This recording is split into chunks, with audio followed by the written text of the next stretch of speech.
สะนะโมตัสสะภะคะวะโตอะระหะโตสัมมาสัมพุทธัสสะนะโมตัสสะภะคะวะโตอะระหะโตสัมมาสัมพุทธัสสะขอความนอบน้อมแด่องค์สมเด็จพระสัมมาสัมพุทธเจ้าขอน้อมอภิวาทแด่พระสัทธรรมเจ้าขอน้อมนมัสการแด่พระอริยสังฆเจ้า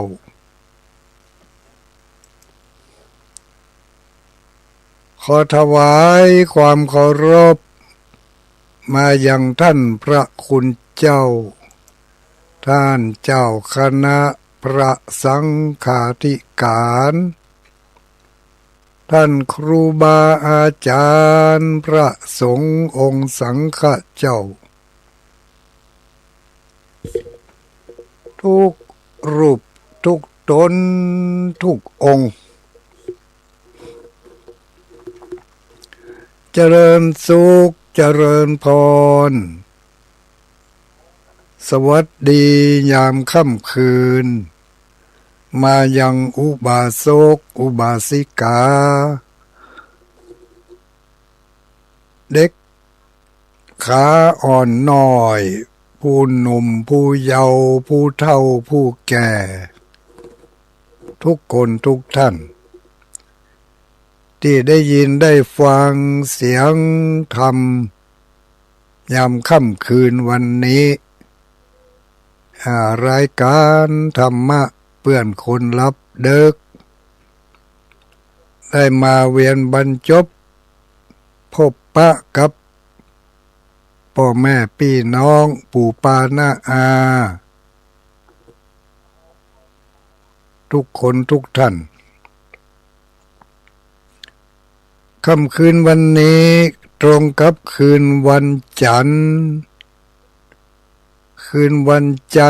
ที่12วันจันทร์ที่12เดือนมกราคมพุทธศักราช2569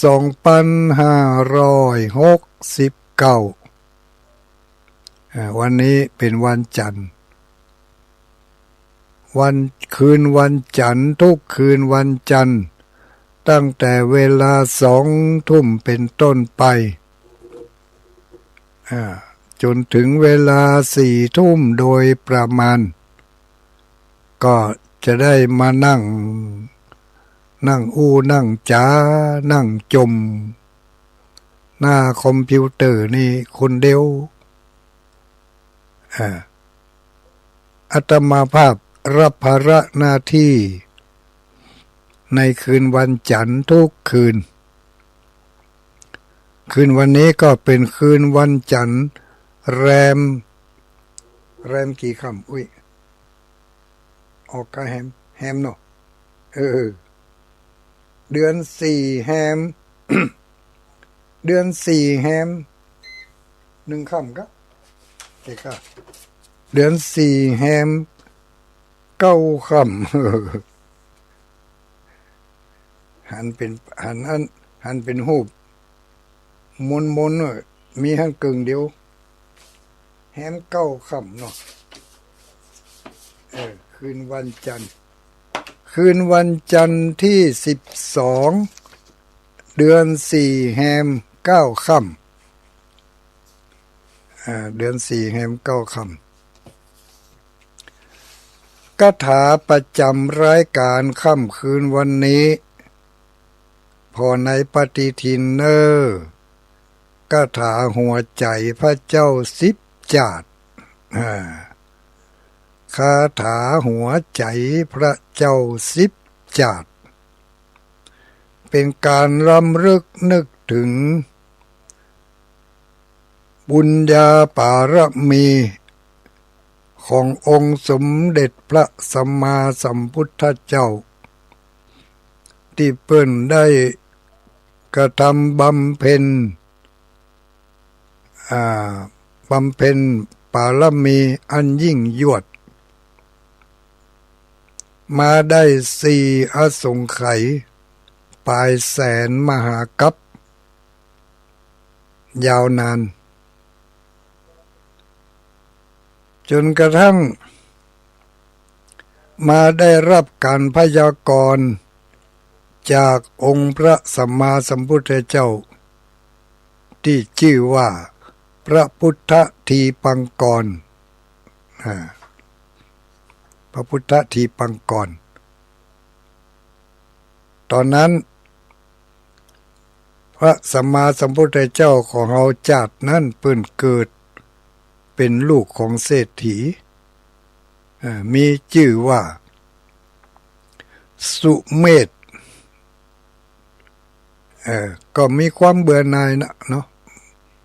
มีความเบื่อหน่ายในทรัพย์สมบัติในเข้าของเงินทองในการดำรงชีพก็เลยหนีไปบวชเป็นฤาษีอยู่ในป่าแล้วก็ตั้งความปรารถนาว่าขอให้ได้เป็นพระพุทธเจ้า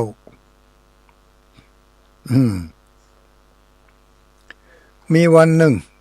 เปิ้นเหาะจากป่าหิมพานต์มา มารับบิณฑบาตจากเจ้าบ้านมาปะใส่ท่านพระพุทธเจ้าที่ชื่อว่าพระพุทธเจ้าทีปังกรท่านก็ทอดตัวเป็นสะพานให้พระพุทธเจ้าทีปังกรพร้อมกับอริยสาวกทั้งหลายเดินบนหลังของท่านข้ามขี้เปะขี้ปงไปพระพุทธองค์ทีปังกรถามว่าท่านฤาษีท่านทำอย่างนี้ต้องการอะไรต้องการอะไรด้วยความเมตตาด้วยความกรุณาอันสูงสุดของท่านสุเมธดาบสเศรษฐดาบสฤาษีดาบสอันเดียวกันมาคิดถึงมวลมนุษย์หมู่สัตว์โลกทั้งหลายว่าสัตวโลกทั้งหลายยังติดข้องอยู่ในสงสารติดข้องอยู่ในห้วงมหานพแห่งความทุกข์อันเกิดจากการเกิดการแก่การเจ็บการตายการเป็นพยาธิอาพาธการป่วยการไข้การให้บ่มากล้าบ่ขึ้นถูกหลอกถูกต้มถูกตุนเวียนว่ายอยู่ในความทุกข์เหล่านี้บ่ฮู้จักสิ้นสุดก็จึงตั้งความปรารถนาว่าจะขอช่วยจะขอตั้งอกตั้งใจช่วยสัตว์เหล่านั้นให้พ้นจากความทุกข์มีทางเดียวคือต้องเป็นพระสัมมาสัมพุทธเจ้าจะมีโอกาสที่จะนำเอาสัตว์โลกทั้งหลายคือพ้นจากโอคะวัฏสงสารได้ก็จึงได้ขอพรจากพระพุทธเจ้าทีปังกรว่าอย่างอื่นอย่างไกลข้าบ่ต้องการข้าขอได้เป็นพระสัมมาสัมพุทธเจ้าที่จริงพระพุทธเจ้าทีปังกรเปิ้นฮู้ได้ญาณของเปิ้นว่าถ้าท่านสุเมธดาบสต้องการจะเป็นพระอรหันต์ในเวลานี้เราก็จะแสดงธรรมให้เป็นพระอรหันต์ได้ทันทีแต่ท่านสุเมธพระดาบสมีมหากรุณาอันยิ่งยวดบ่เอาตัวรอดคนเดียวก่อนที่จะเสด็จดับขันธ์พระปรินิพพานนี่ต้องได้นำเอาหมู่สัตวโลกทั้งหลายเพื่อได้พ้นจากห้วงมหานพแห่งความทุกข์ไปให้ก่อนจากนั้นเพิ่งก็ได้บำเพ็ญบารมีมาเรื่อย เพราะพระพุทธองค์ที่ปังกรเป็นได้พยากรณ์ทำนายทายเอาไว้ว่าท่านสุเมธความปรารถนาที่จะเป็นพระพุทธเจ้าของท่านนั่นนะสำเร็จแน่นอนจากนี้ไปอีก4 อสงไขยแสนกับท่านจะได้เป็นพระพุทธเจ้าชื่อว่าโคตมะเกิดในตระกูลกษัตริย์จะมีพระพุทธบิดาชื่อว่าสุโธทนะมีพระพุทธมารดาชื่อว่าพระนางสิริมหามายาอยู่ในเมืองกบิลพัสปูนแหมแสนกับกันเนอะรอไปเถอะลูกจากนี้ท่านก็บำเพ็ญเพียรไปเรื่อยๆก็แล้วกัน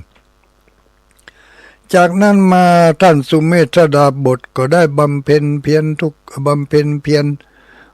ญบารมีมาเรื่อย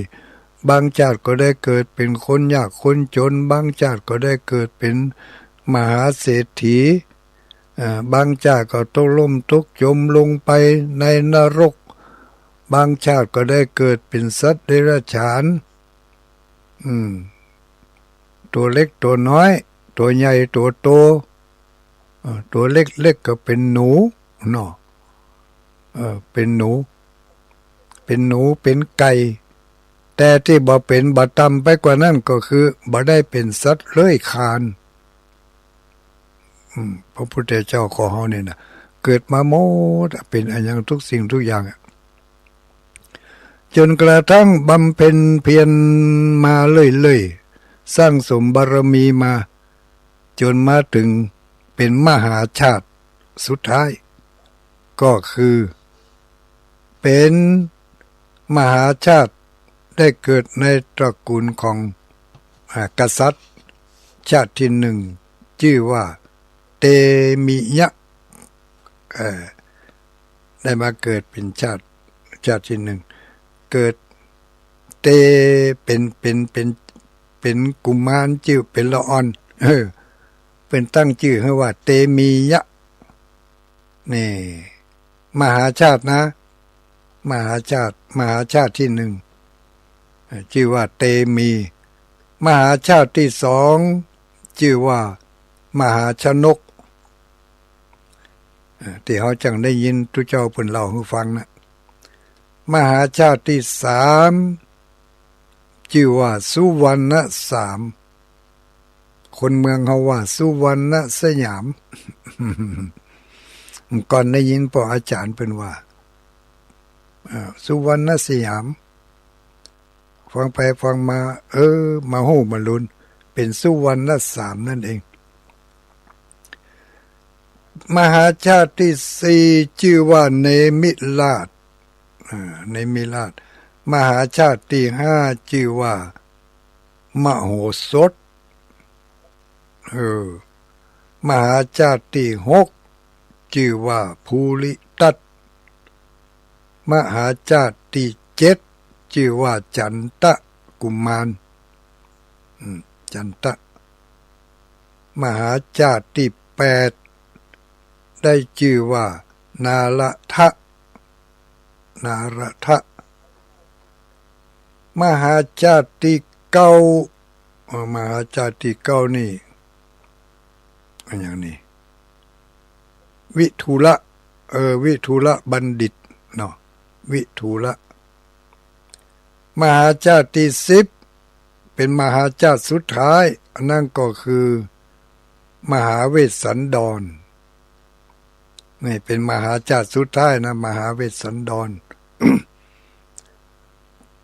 ตายจากมหาเวสสันดรก็มาเกิดเป็นเจ้าชายสิทธัตถะพอได้เป็นเจ้าชายสิทธัตถะก็ได้สำเร็จตามที่พระพุทธองค์ที่ปังกรเป็นได้พยากรณ์เอาไว้ได้มาเกิดในตระกูลของสากยบุตรพระเจ้าสุโธทนะเป็นพุทธบิดาพระนางสิริมหามายาเป็นพระพุทธมารดาเป็นแม่ของ เจ้าชายสิทธัตถะ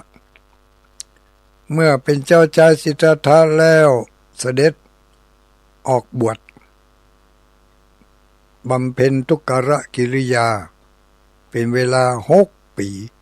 ได้ตรัสรู้เป็นพระสัมมาสัมพุทธเจ้าจากนั้นอยู่ต่อมาถึง45 ปีเพิ่งก็เสด็จดับขันธปรินิพพานคำว่าเสด็จดับขันธปรินิพพานนี่ก็คือ เสี่ยงมดสูญหายสูญไปหมด มึงก็ว่าเขาตามไฟนะเนาะ ชีวิตของเขาเหมือนกับไฟเนี่ยถ้าเขาเอาอย่างไปจิเอาใบไม้ไปจิไฟมันก็ไหม้ใบไม้ต่อไปทำถ้าเขาเอาผ้าไปจิไฟมันก็ไหม้ผ้าต่อไปทำไหม้ไปเลยเพราะว่าไฟมันยังเป็นผิวจรันอยู่เอาอย่างไปใส่มันก็ไหม้อย่างไปใส่มันก็ไหม้แต่ว่าองค์สมเด็จพระสัมมาสัมพุทธเจ้านั้นเปิ่นดับไฟได้แล้วเอาอย่างไปจิก็ตึงบ่มี เหมือนกับเขามีเตียนอยู่นี่นะในขณะที่เปลวไฟเตียนนั้นยังมีอยู่เอาอย่างไปจิมันก็มีแต่พระพุทธเจ้าเปิ่นดับไฟเตียนเห็นแล้วเอาอย่างไปจิก็ตึงบ่เกิด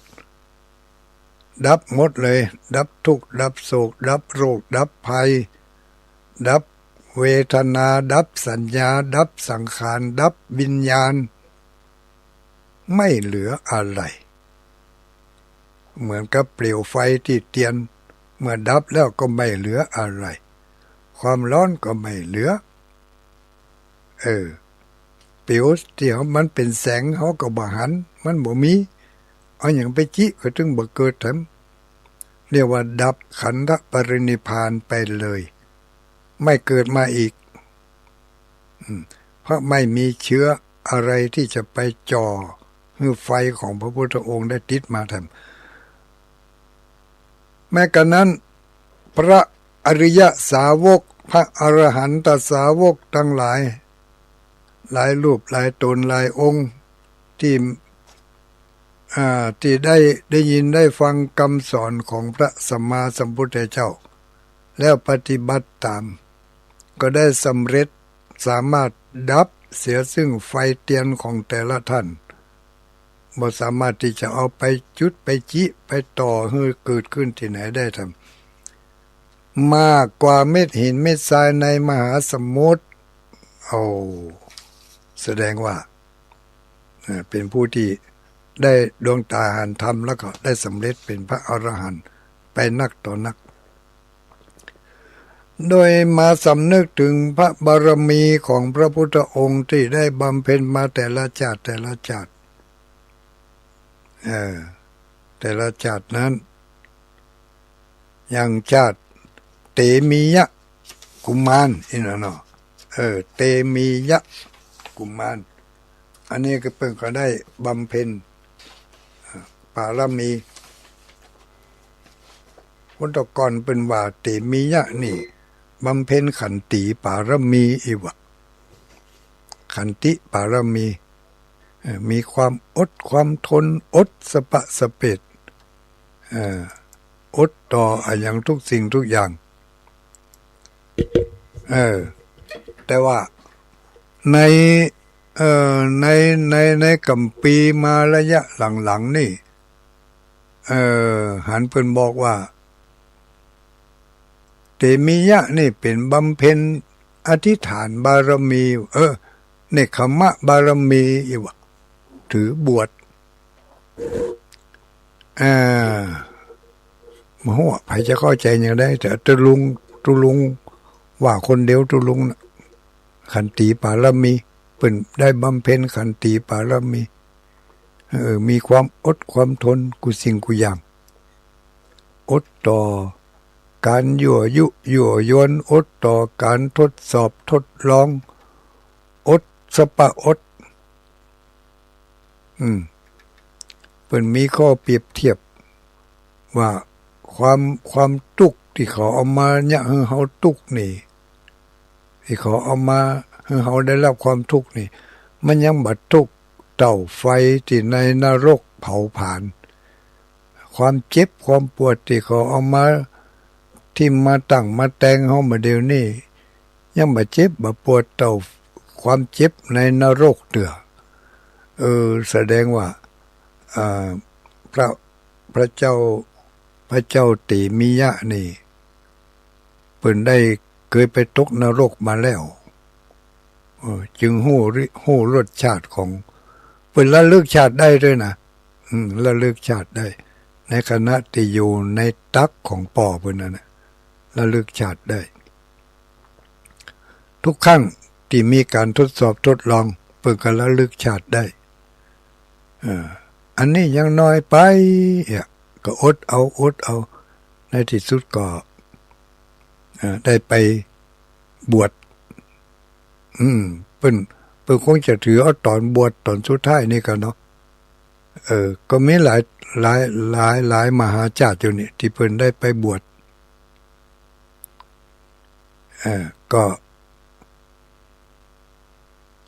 วันหน้าวันตาเนาะถ้ามีคนใครฟังก็จะเล่าให้ฟังพระเจ้า10จาตุมหาชาติทั้ง10ถ้าเขาจะปูจาถ้าเขาจะขอปูจาเพิ่นก็ปูจาด้วยคาถา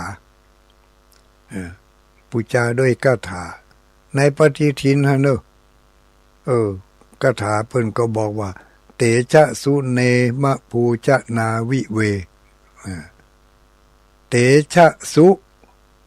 เนมะภูเอา3กรรมเนาะตอนสุดท้ายเอา4กรรมยังเลขโทรศัพท์นี่ก็068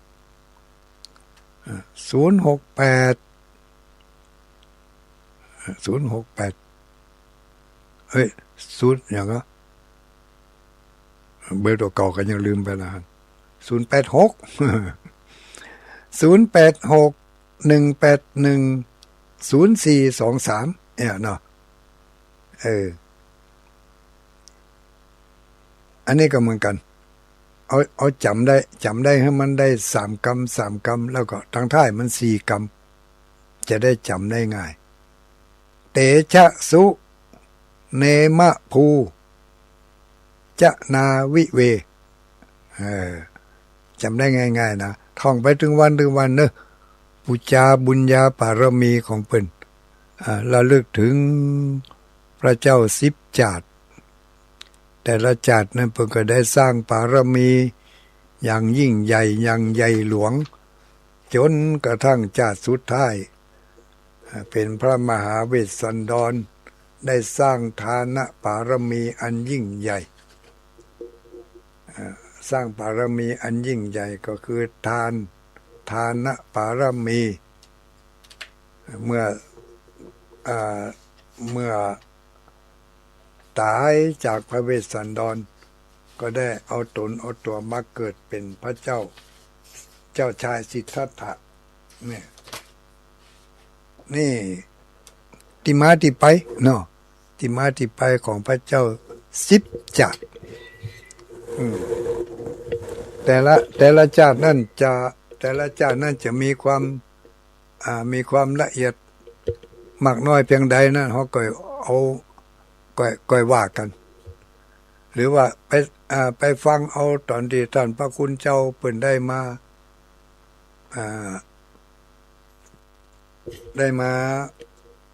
อย่างก็ได้มาเข้ารายการน่ะเนาะ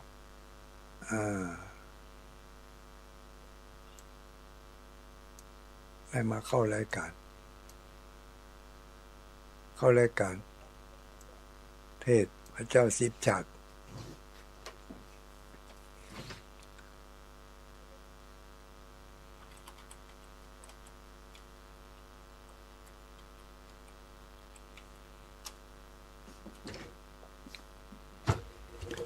เตชะสุเนมะภูชะนาวิเวเนาะอันนี้ก็ฟังกันแล้วก็นำเอามา เอามาใส่ใจเอามาระลึกนึกถึงเอามาลำลึกนึกถึงเขาก็จะขอสร้างบารมีถึงแม้ว่าจะบ่ได้ยังเปิ้นแต่ก็ขอเนาะ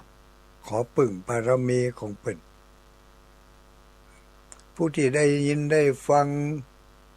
ธรรมพระเจ้า10 จาตุเตชะสุเนมะปูชนาวิเวนี่นะคือว่าเพิ่นบอกว่าผู้ที่ได้ฟังได้ยินได้ปูจาเนี่ยจะมีชีวิตเจริญรุ่งเรืองก้าวหน้าบ่ตกต่ำโดยเชื่อว่าการสวดภาวนาก็ดีการท่องคาถาอันนี้ก็ดีอย่างสม่ำเสมอก่อนรับก่อนนอนหรือว่าจะไปออกไปใช้ชีวิตประจำวันก็ท่องเข้าไว้ท่องไว้เถอะมันเป็นที่จั่งที่ปึ่งได้ทั้งนั้นนะจะช่วยเสริมสร้างบุญญาปารมีที่พระโพธิสัตว์เพิ่นได้สั่งสมมา10 จาตุสุดท้ายชื่อว่ามหาชาติปีนี้ทุลุงก็เลยเตดทำมหาชาติ10 จาตุสุดท้ายตั้งแต่ชาติเตมียะเตมียะกุมารชาติมหาชนกลอยแพสุวรรณ3อันนี้กตัญญูเลี้ยงป่อเลี้ยงแม่ตาบอดอยู่ในป่าแล้วก็อื่นๆแถมเนาะ10รวมแล้ว10 จาตุด้วยกันแต่ละจาตุนี่ก็เป็นการสร้างบารมีให้เข้มแข็งเพื่อจะหวังพระโพธิญาณก็คือหวังจะได้เป็นพระสัมมาสัมพุทธเจ้าโดยการบำเพ็ญบารมีอย่างแก่กล้าให้เนาะหมู่เฮาทั้งหลายนี่ไม่ใช่ว่าจะไปตั้งความปรารถนาที่จะได้เป็นพระพุทธเจ้านี่เนาะก็บารมีบุญญาบารมีก็ขอให้มีความสุขมีความสบายเกิดมาในภพใดชาติใดก็ขอให้พบพระกับพระพุทธศาสนาที่จะได้อบรมสั่งสอนบ่มนิสัยของเขาให้เป็นนิสัยของพระอริยะเจ้า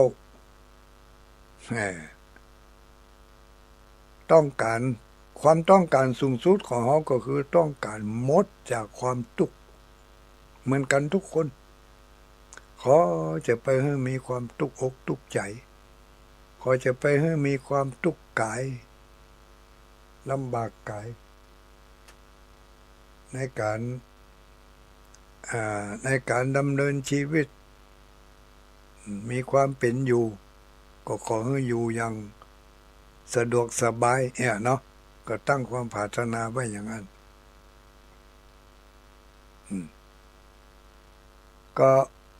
ก็มีอยู่ส่วนหนึ่งที่ปรารถนาขอให้ได้สำเร็จเป็นพระอริยบุคคล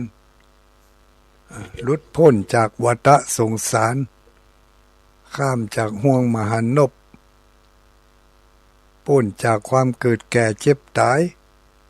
เนาะก็มีอยู่จะได้นี่ดังกว่านี่ชัดเจนอยู่เนาะสัญญาณมันเริ่มจะอ่อนลงเฮ้ยก็ขออนุโมทนาขอบคุณขอบใจสถานีวิทยุต่างๆที่รับสัญญาณจากคลื่นสีขาวเพื่อชาวประชานำมาให้พ่ออุ้ยแม่อุ้ยคนหนุ่มคนกำทั้งหลายได้ยินได้ฟังทุกคืน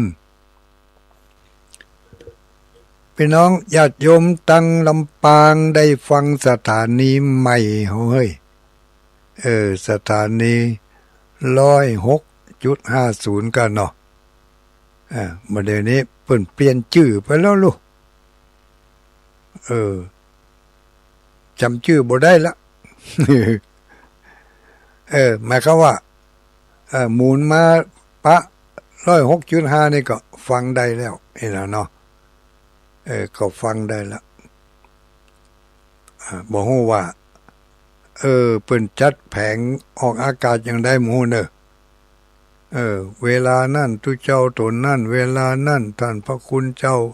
รูปนี้นะเนาะแต่เวลาของขึ้นสีขาวนี่2 ทุ่มถึง4 ทุ่มนี่ก็คงจะมีอยู่กับเปิ้นสักเล็กสักน้อยอยู่เนาะพี่น้องญาติโยมต่างลำปางต่างพี่น้องญาติโยมต่างเมืองฝางได้รับทราบข่าวมาว่าเมืองฝางก็มีสถานีวิทยุวัดพระพุทธบาทอุดมมาเดี๋ยวนี้เรียบร้อยแล้วเรียบร้อยแล้วออกอากาศได้แล้วแต่ว่าเปลี่ยนคลื่นมันเนอะเปลี่ยนคลื่นจาก100.25มาเป็นคลื่นเท่าไหร่มาเป็นคลื่น88ติดหิมบ่เนอะเว้ยเนอะติดตั้งหิมตั้งซ้ายมือพุ่นเนาะ88ถ้าอยู่ระหว่างนี่ก็88มีจุด5ด้วยก็88.50ขึ้นสุดท้ายกำแล้วก็เนาะขึ้นสุดท้ายของ FM 88.50 เมกะเฮิรตซ์ที่วัดพระพุทธบาทอุดมอำเภอฝางแม่อายชัยประการฟังได้แล้วตอนนี้คืนนี้ตุลุงก็ได้มาทดลองพอได้มาทดลองพอว่าจะฟังชัดเจนประการใดเนี่ยเนาะหมู่ที่เขาได้ยินได้ฟังอยู่นี่เดี๋ยวสักกรรมถ้าเปิดสายก็โทรมาผ่องเนอะพี่น้องหลายดอยวันตกหลายดอยวันออกนี่อันนี้ก็เหมือนเดิมเนาะตั้งเมืองฝางตั้งเมืองฝางตั้งเมืองพานตั้งเมืองพานแม่ใจพะเยาแม่ใจพะเยาแล้วก็ตั้งเจียงไฮ้เจียงแสนเจียงไฮ้เจียงแสนเจียงไฮ้พะเยาลำปางแม่ใจจะข้ามเมืองเงาไปทำแล้วนี่มาข้ามเนื้อเมืองเงาพี่น้องญาติโยมตั้งอำเภอเงาเมืองเงานี่เป็นมีสถานีของเปิ้นต่างหากหรอก็ได้ฟังสถานีที่อำเภอเงาเนาะอำเภอเงานี่ก็รับฟังกันรับฟังกันได้ทุกที่ทุกตัง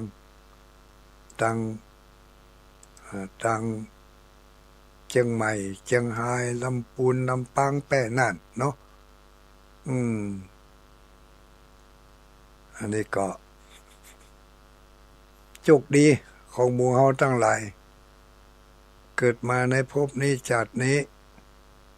ได้ยินน้ำเลี้ยงเสียงธรรมจาก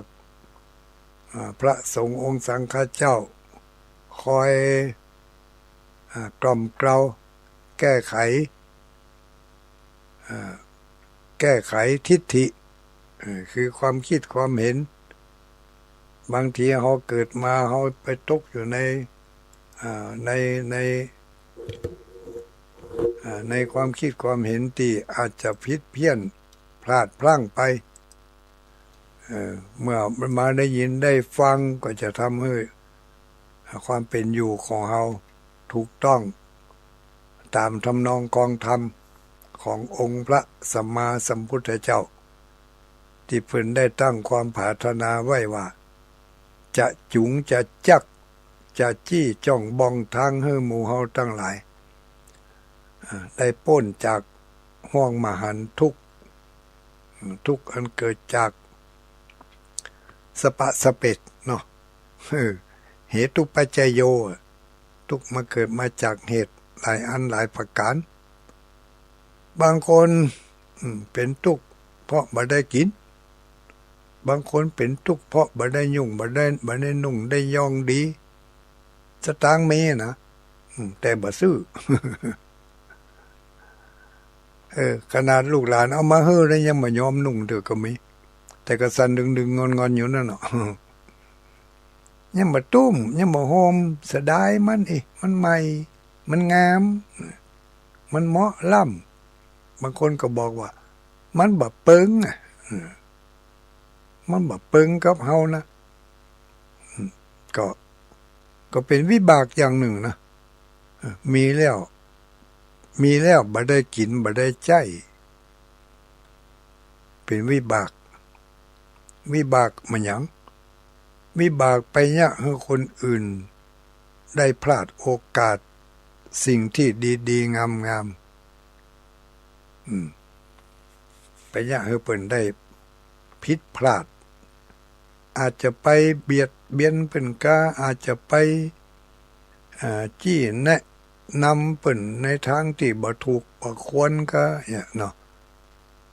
หรือเวลาเพิ่นจะได้ดิบได้ดีอยู่หั่นน่ะไปคัดขวางเปิ้นเหียไปกันแกล้งเปิ้นเหียเบื่อเปิ้นได้สิ่งนั้นเนี่ยพลาดโอกาสเมื่อถึงตัวเองได้ของได้อาหารการกินดีๆลำก็เลยบ่ได้กินจะว่าบ่มีก็มีแต่บ่ได้กินมีแต่บ่ได้ใจเพราะเคยไปทำให้คนอื่นพลาดโอกาสเสียโอกาสเสียเวลามาตกถึงตาตัวแล้วก็เลยทำมือบ่ได้ มาในภพนี้จัดนี่วิบากมันมาตวย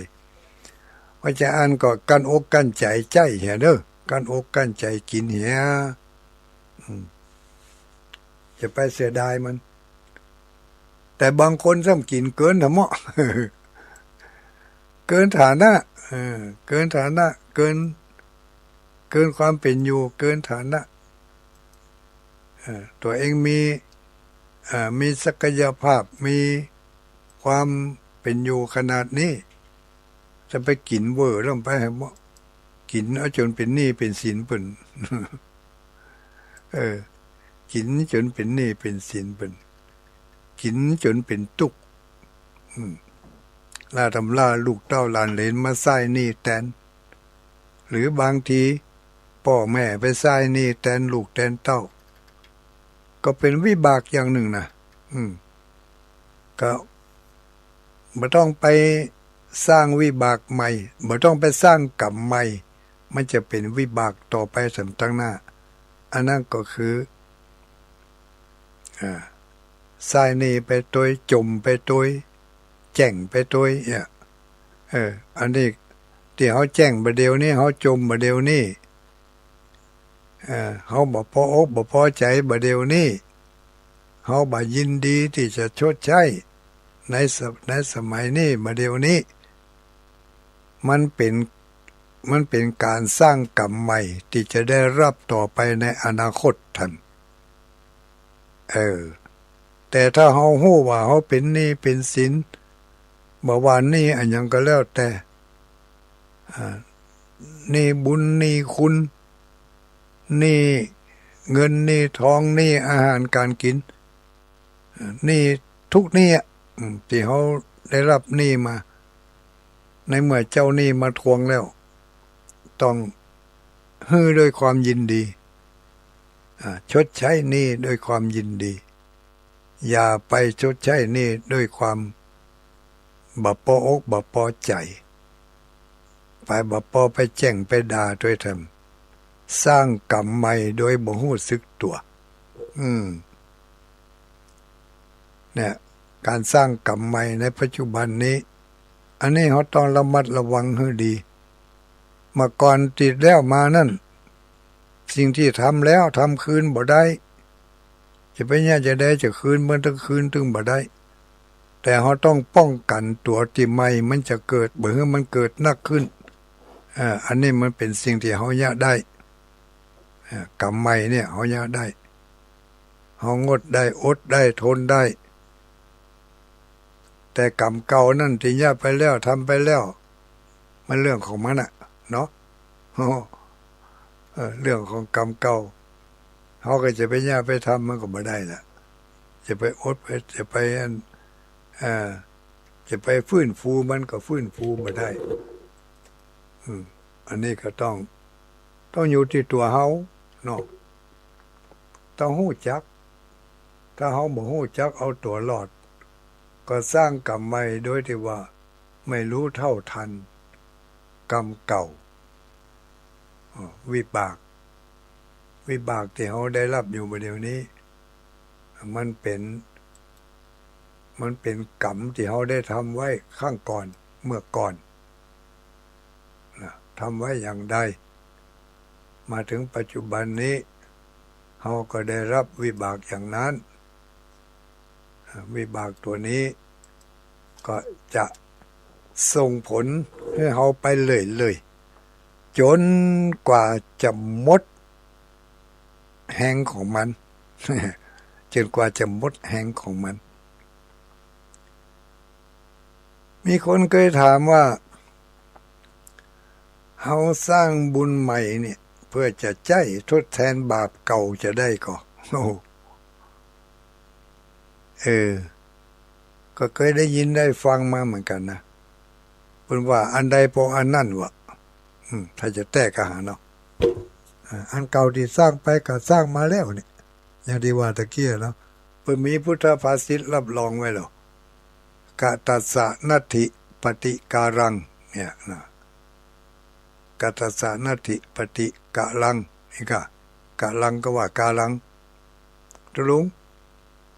กะลังก็ว่ากาลังกะตัสสะนัตถิปฏิกาลังเนาะเป็นภาษาไทยเมืองเขาก็บอกว่า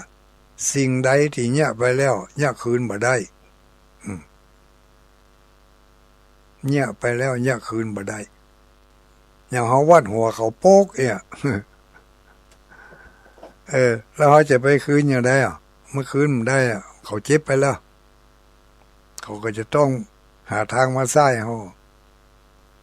ถ้าบอกวัดหัวก็วัดหน้าอกหรือม้างก็วัดแข้งวัดขาเผลอๆมันอาจจะเอาอันอย่างอื่นมาวัดเขาก็ได้ อย่างมันเจ็บเนาะสิ่งที่ทำแล้วทำคืนไม่ได้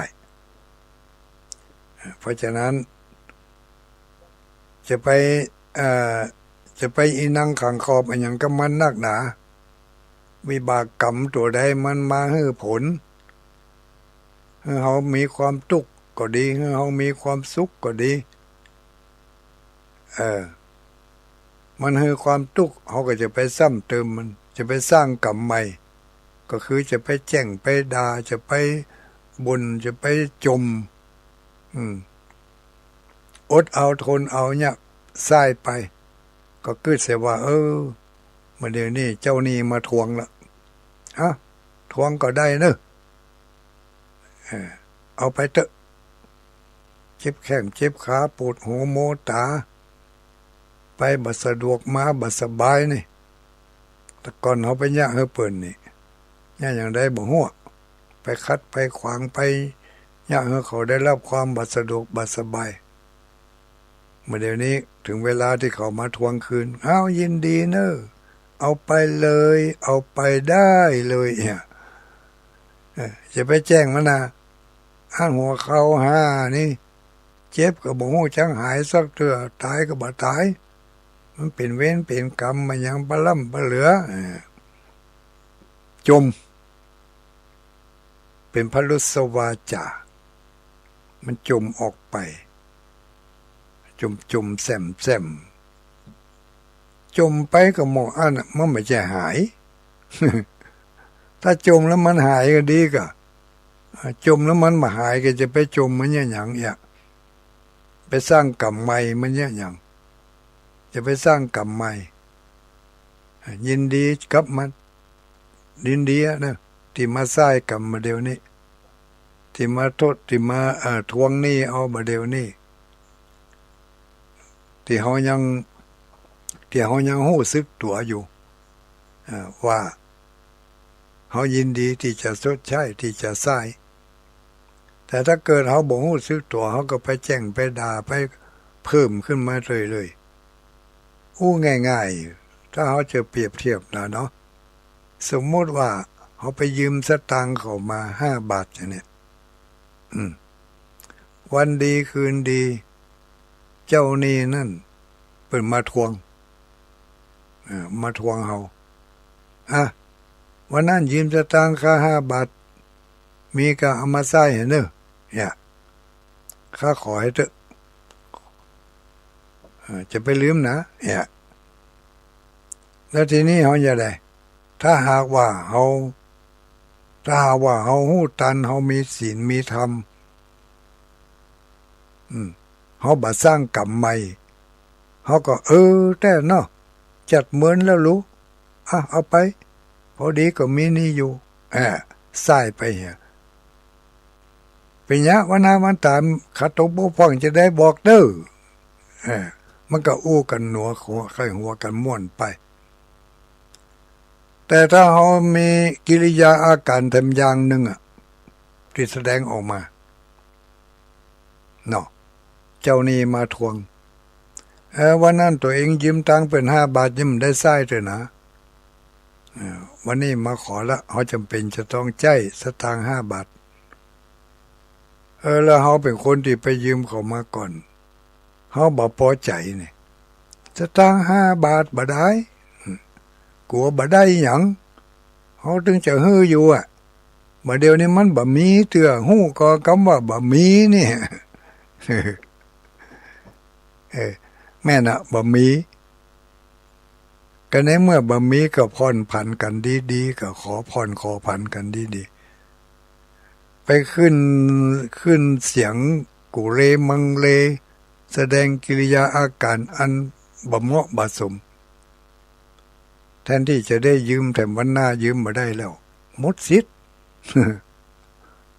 คัดจนตึกเครื่องมาปึ้งมาได้แล้วนักก็จังน้อยก็จังเถอะอย่าว่าแต่5 บาทเลยบาทเดียวเขาก็ตึงเบอร์ยืมทำอ่ะเขาก็จะเกิดความอัตคัดขัดสนเนี่ยยังก็บัสะดวกบัสบายบัลาบลื่นเวรกรรมมันมาตันเนี่ยโรคภัยไข้เจ็บต่างๆที่เขาเป็นอยู่ถึงมื้อถึงวันนี้การประกอบอาชีพทุกชนิดที่สะดวกสบายก็เพราะกรรมดีที่เขาได้ทำเอาไว้อยากให้คนอื่นได้ราบรื่นสะดวกสบายปลอดโปร่งโล่งเพิ่นมีการมีงานเพิ่นต้องการโรงทานก็เอาโรงทานไปช่วยเพิ่นต้องการจะทุบปัจจัยเงินทองก็เอาเงินทองไปหอมเพิ่นตามกำลังของเขาที่หอมได้เพิ่นต้องการกำลังบากำลังแห้งก็เอาบาเอาแห้งไปช่วยเพิ่นในสถานที่ใดเพิ่นมีงานมีการอันใดเขามาดูได้ก็เป็นการชำระหนี้เก่าไปที่มีอาจจะกลายเป็นอโหสิกรรมไปก็ว่าได้เพราะว่าเขาได้สร้างกรรมดีเอาไว้แทนที่จะได้เจ็บใครได้ป่วยก็ไม่ได้เจ็บสักกรรมยกกันไปแล้วไปเพราะความดีของเขามันนักกว่าความบดีที่มันมีอยู่มันก็ปิดบังไว้ก่อนบ่ให้ผลเตื้อเหมือนก็เขามีน้ำเต็มอยู่ในโอ่งจะเอาน้ำใหม่เขาใส่มันก็เข้าใส่ถึงได้มันเต็มไปแล้ว มันเต็มมันอะเส้นเดียวกันอย่างใดก็อย่างนั้นเนาะคืนวันนี้ก็โอ้หมอว่าสถานีที่อื่นเปิ่นปิดได้การพ่องหรือยังนี่เอาตั้งเมืองแป่ฟังได้อยู่กันนี่คลื่นคลื่นของโยมเมืองสองบ้านเต่าปูนเมืองแป่บ้านเต่าปูนฟังชัดเจนเนาะพี่น้องเมืองแป่เมืองแป่เมืองงาม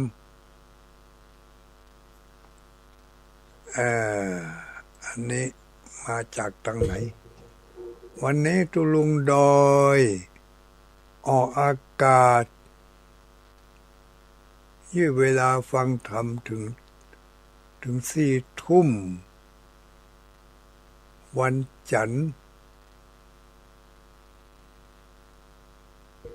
วันจันทร์รายการพิเศษรายการปกติเหรอปกติทุกคืนวันจันทร์เนาะมาปะกับตุลุงดอยอยู่วัดพระธาตุม่อนจอมพออยู่ในวัดอรัญญวิเวกคีรีม่อนจอมพออำเภอเวียงป่าเป้าจังหวัดเจียงไฮ้นำเสนอสาระอันพันละน้อยบ่อยออกมา จะไปเอานักกำเดียวกินนักแต่ก็เดียวก็จะแก้นก่อยบ่อยออกไปเข้าใจกันไปตัวเล็กตัวน้อยเขาก็อยู่กันอย่างนี้เนาะอยู่กันไปญาติโยมทั้งหลายเป็นกู้เป็นกิมกันไปศรัทธาญาติโยมก็เป็นกู้เป็นกิมกับทุกเจ้าก็เป็นกู้เป็นกิมกับศรัทธาญาติโยมเขาก็อยู่กันไปเห็นสักหลาย20 ปีอยู่เนาะ จะว่า100 ปีแต่ก็บ่ได้ทั้งหมดกลัวถึงกลัวมันจะเกิน100 ปีอยู่หำสักกี่ปีเอาสุขภาพร่างกายไว้ดีว่าเนาะสุขภาพร่างกายกินได้นอนได้รับได้แอวได้ อย่างนี้จะอยู่ไปกี่ปีตามใจมันเถอะกินบ่ได้นอนบ่ได้กินบ่ได้นอนบ่หลับแอวบ่ได้นี่บ่ม่วนนั่นน่ะมันหยังก็บ่สะดวกแล้วลูกถ้าอย่างอันนี้ก็บ่ต้องอยู่เหมือนก็ได้เนาะ มันจะได้ป้นไปก็พยายามนะพยายามที่จะมาสร้างกรรมใหม่ในทางที่ไม่ดีถ้ามันพลาดพลาดพลั้งไปก็อันนั้นมันก็แหมเรื่องเนอะแต่ในเมื่อเขายังมีสติอยู่นี่เขาก็พยายามรักษาเนื้อรักษาตัว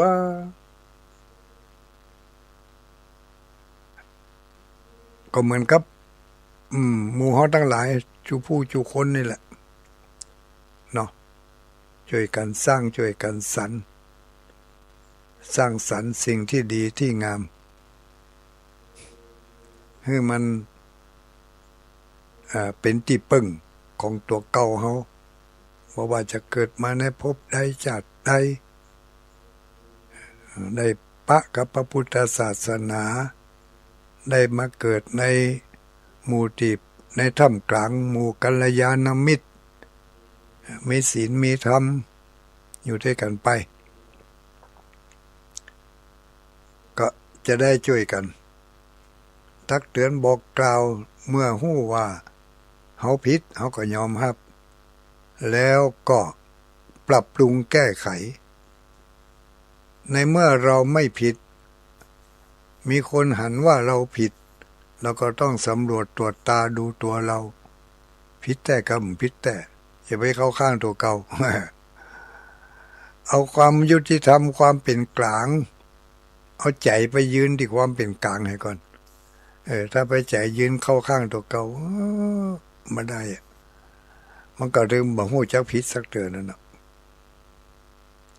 ผิดแต่บ่ยอมรับเนี่ยอันจะยอมรับนี่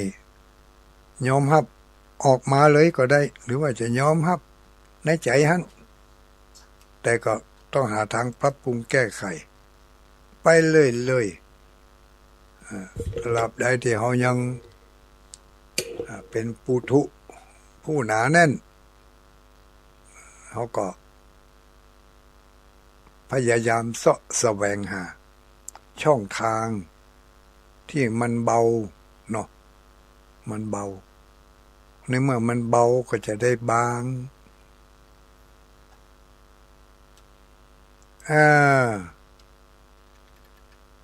เวลานี้โอ้9 โมงแล้วหอก้อย9 โมงแล้วนี่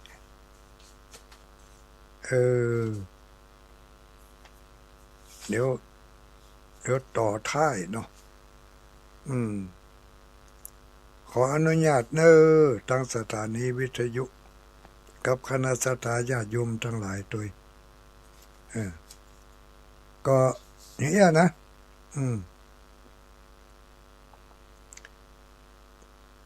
ก็ไม่ได้ ไม่ได้ตั้งหัวข้อแล้วไม่ได้อู้ไปตามหัวข้อที่ได้ตั้งเอาไว้เนาะก็ไว้กันไปแบ่งปันกันไปตามโอกาสตามเวลาสิ่งที่นำมาเสนอบางทีถึงแม้ว่าจะเป็นคำอู้ที่เล็กๆน้อยๆสั้นๆแต่มันอาจจะไปกระตุกความรู้สึกที่มันฝังแน่นในทางที่ผิดในทางที่ผิดพลาดมาตลอดพอได้ยินได้ฟังแล้วอาจจะเกิดกระตุกให้เกิดความสำนึกแล้วก็เดินในทางที่ถูกต้องได้ถ้ามิฉะนั้นก็จะพลาดตลอดไปต้องฟังต้องอ่านต้องดูมันถึงจะเกิดปัญญาเอาปัญญาเนี่ยมาแก้ทิฏฐิตัวเก่าความคิดความเห็นเช่นพ่อเช่นแม่บางคนฮับสืบทอดมาตั้งแต่เมินอาจจะผิดพลาดได้นะก็ไม่ต้องเตือน หาทางแก้ไขก่อน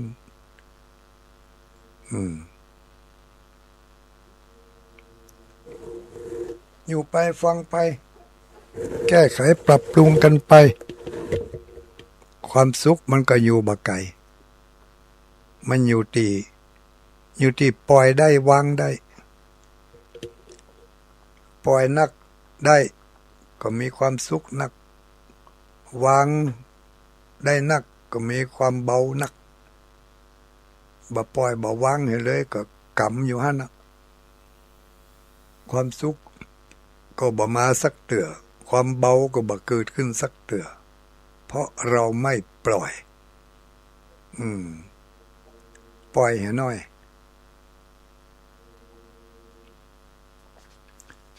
ทางวัดม่อนพระธาตุม่อนจอมพอมีกิจกรรมอันหนึ่งนะฝากไว้กับผู้อุ้ยไม่อุ้ยทั้งหลายอันนั้นก็คือกิจกรรมจะแปลงจ่อฟ้านะแปลงจ่อฟ้า4 ตัว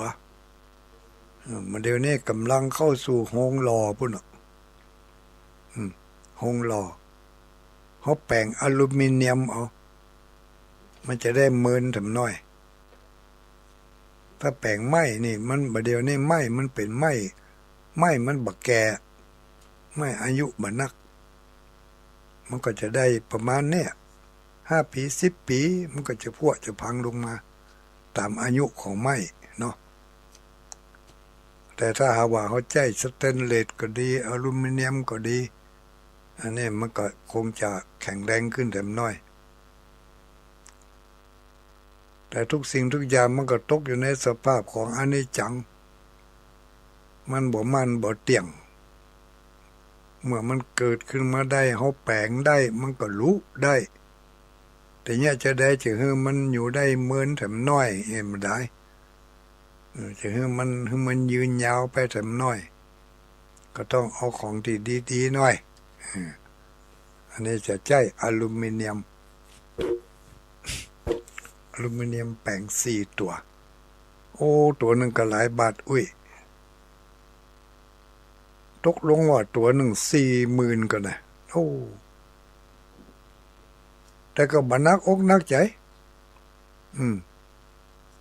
แปลงไปแล้วก็ตัดสินใจแปลงไปเลยนี่เพิ่นถึงหอมกันมาบอกข่าวเอาไหนให้กันฟังนี่มีแม่อุ้ยสีนวล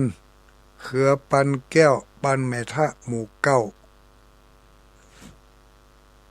แม่สีนวลเขือปันแก้วโอ้อายุ84 ปีอันนี้เป็นการรวมทำบุญสร้างเจ้าฟ้าอ่านแล้วกำกานี่เนาะมันมาตกอยู่นี่แม่อุ้ยสุกแก้วเปาะกัญญานี่สุกเตี้ยจอมตองเชียงใหม่แล้วก็อันนี้ไปแม่อุ้ยเทียมใจแก้ว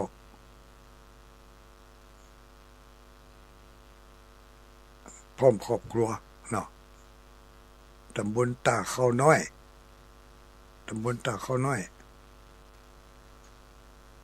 ลืมไปเหรออำเภออย่างมหุเนาะตั้งเชียงใหม่นี่ก็หาเนาะตาเข้าน้อยนี่แล้วก็มีป่อน้อยอุ่นแม่จันเทพวงรักษาศีลบ้านปงเทวีอันนี้ไปปะกันที่ไหนงานอย่างหุฝากมานี่ร่วมทำบุญค่าน้ำค่าไฟถัดมาก็มีป่อคำอนาคมอีกอะป่อคำกับป่อดำอนาคมวนาคมเนาะก็ว่ามหูเนะวนาคมนี่ก็ใส่ซองมาร่วมทำบุญแม่บัวคำพิไลล่าบ้านห้วยบอนอำเภอดอยสะเก็ดตำบลแม่ปงกันเนี่ยห้วยบอนนี่เนาะแม่บัวคำพิไลล่า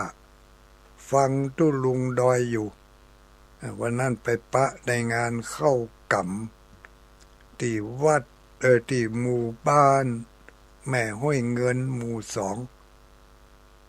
เพิ่นเข้ากำกัน4-5 คืนก็6-7 คืนตุลุงได้ไปเยี่ยมเพิ่นคืนเดียวก็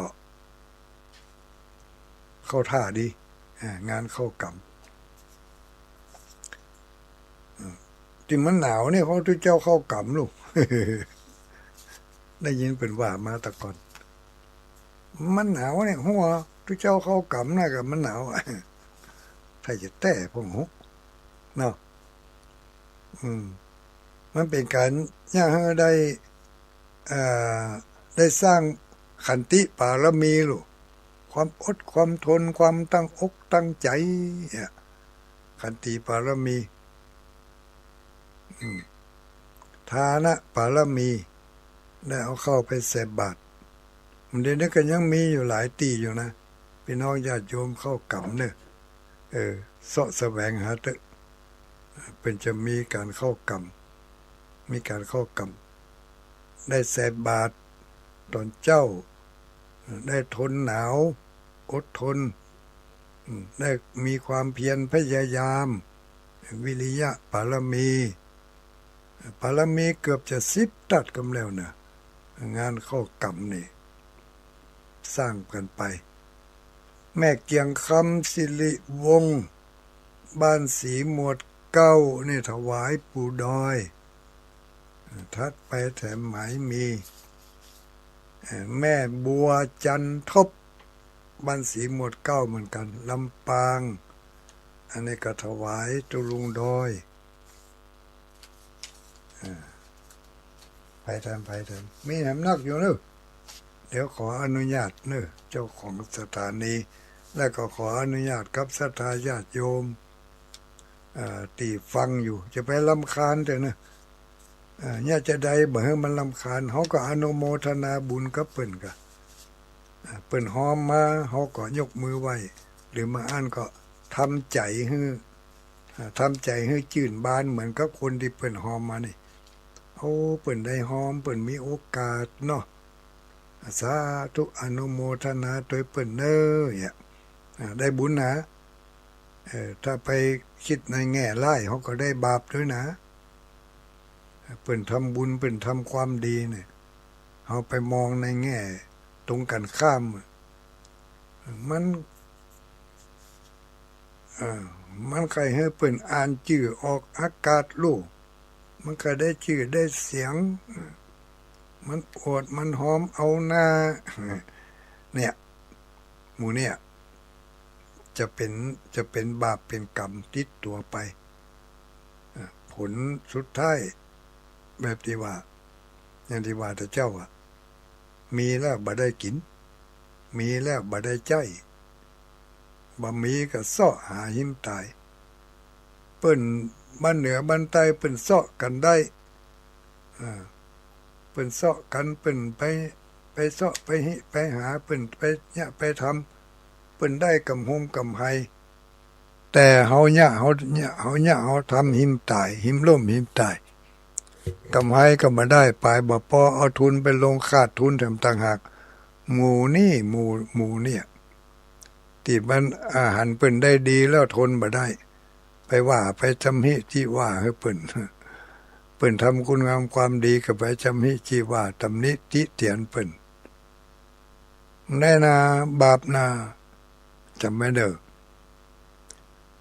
แม่อุ้ยเรือนคำแก้วแปลงจันบ้านปงหนองพร้อมโดยลูกหลานอันนี้ก็ร่วมทำบุญจ่อฟ้าวัดม่อนจอมพอ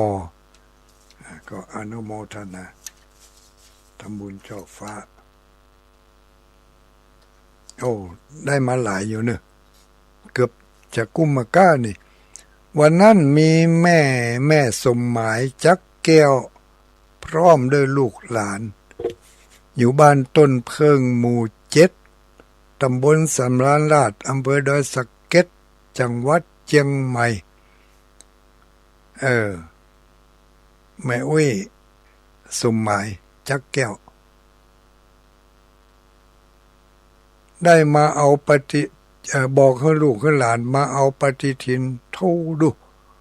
ลูกจากเชียงใหม่พุ่นมาเอาที่วัดม่อนจอมพอเพ่แสดงว่ามีความต้องการนักแก่ก็มันจะเอาไปกำ100-200นะ2 แผ่น 3 แผ่นเนี่ยแต่ก็ต่างมาเอวหาด้วยได้หันหน้าหันตาเนาะแต่แม่อุ้ยเบิ่งมาได้มาน่ะลูกบ่าวเพิ่นมาคนเดียว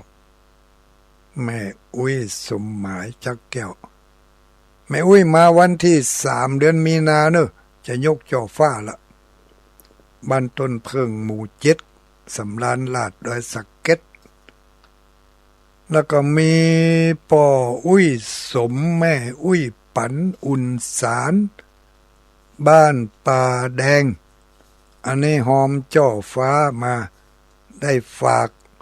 กลูกฝากหลานมาอุ้ยได้ครับแล้วเนอะป่ออุ้ยสมแม่อุ้ยปันอุ่นสาร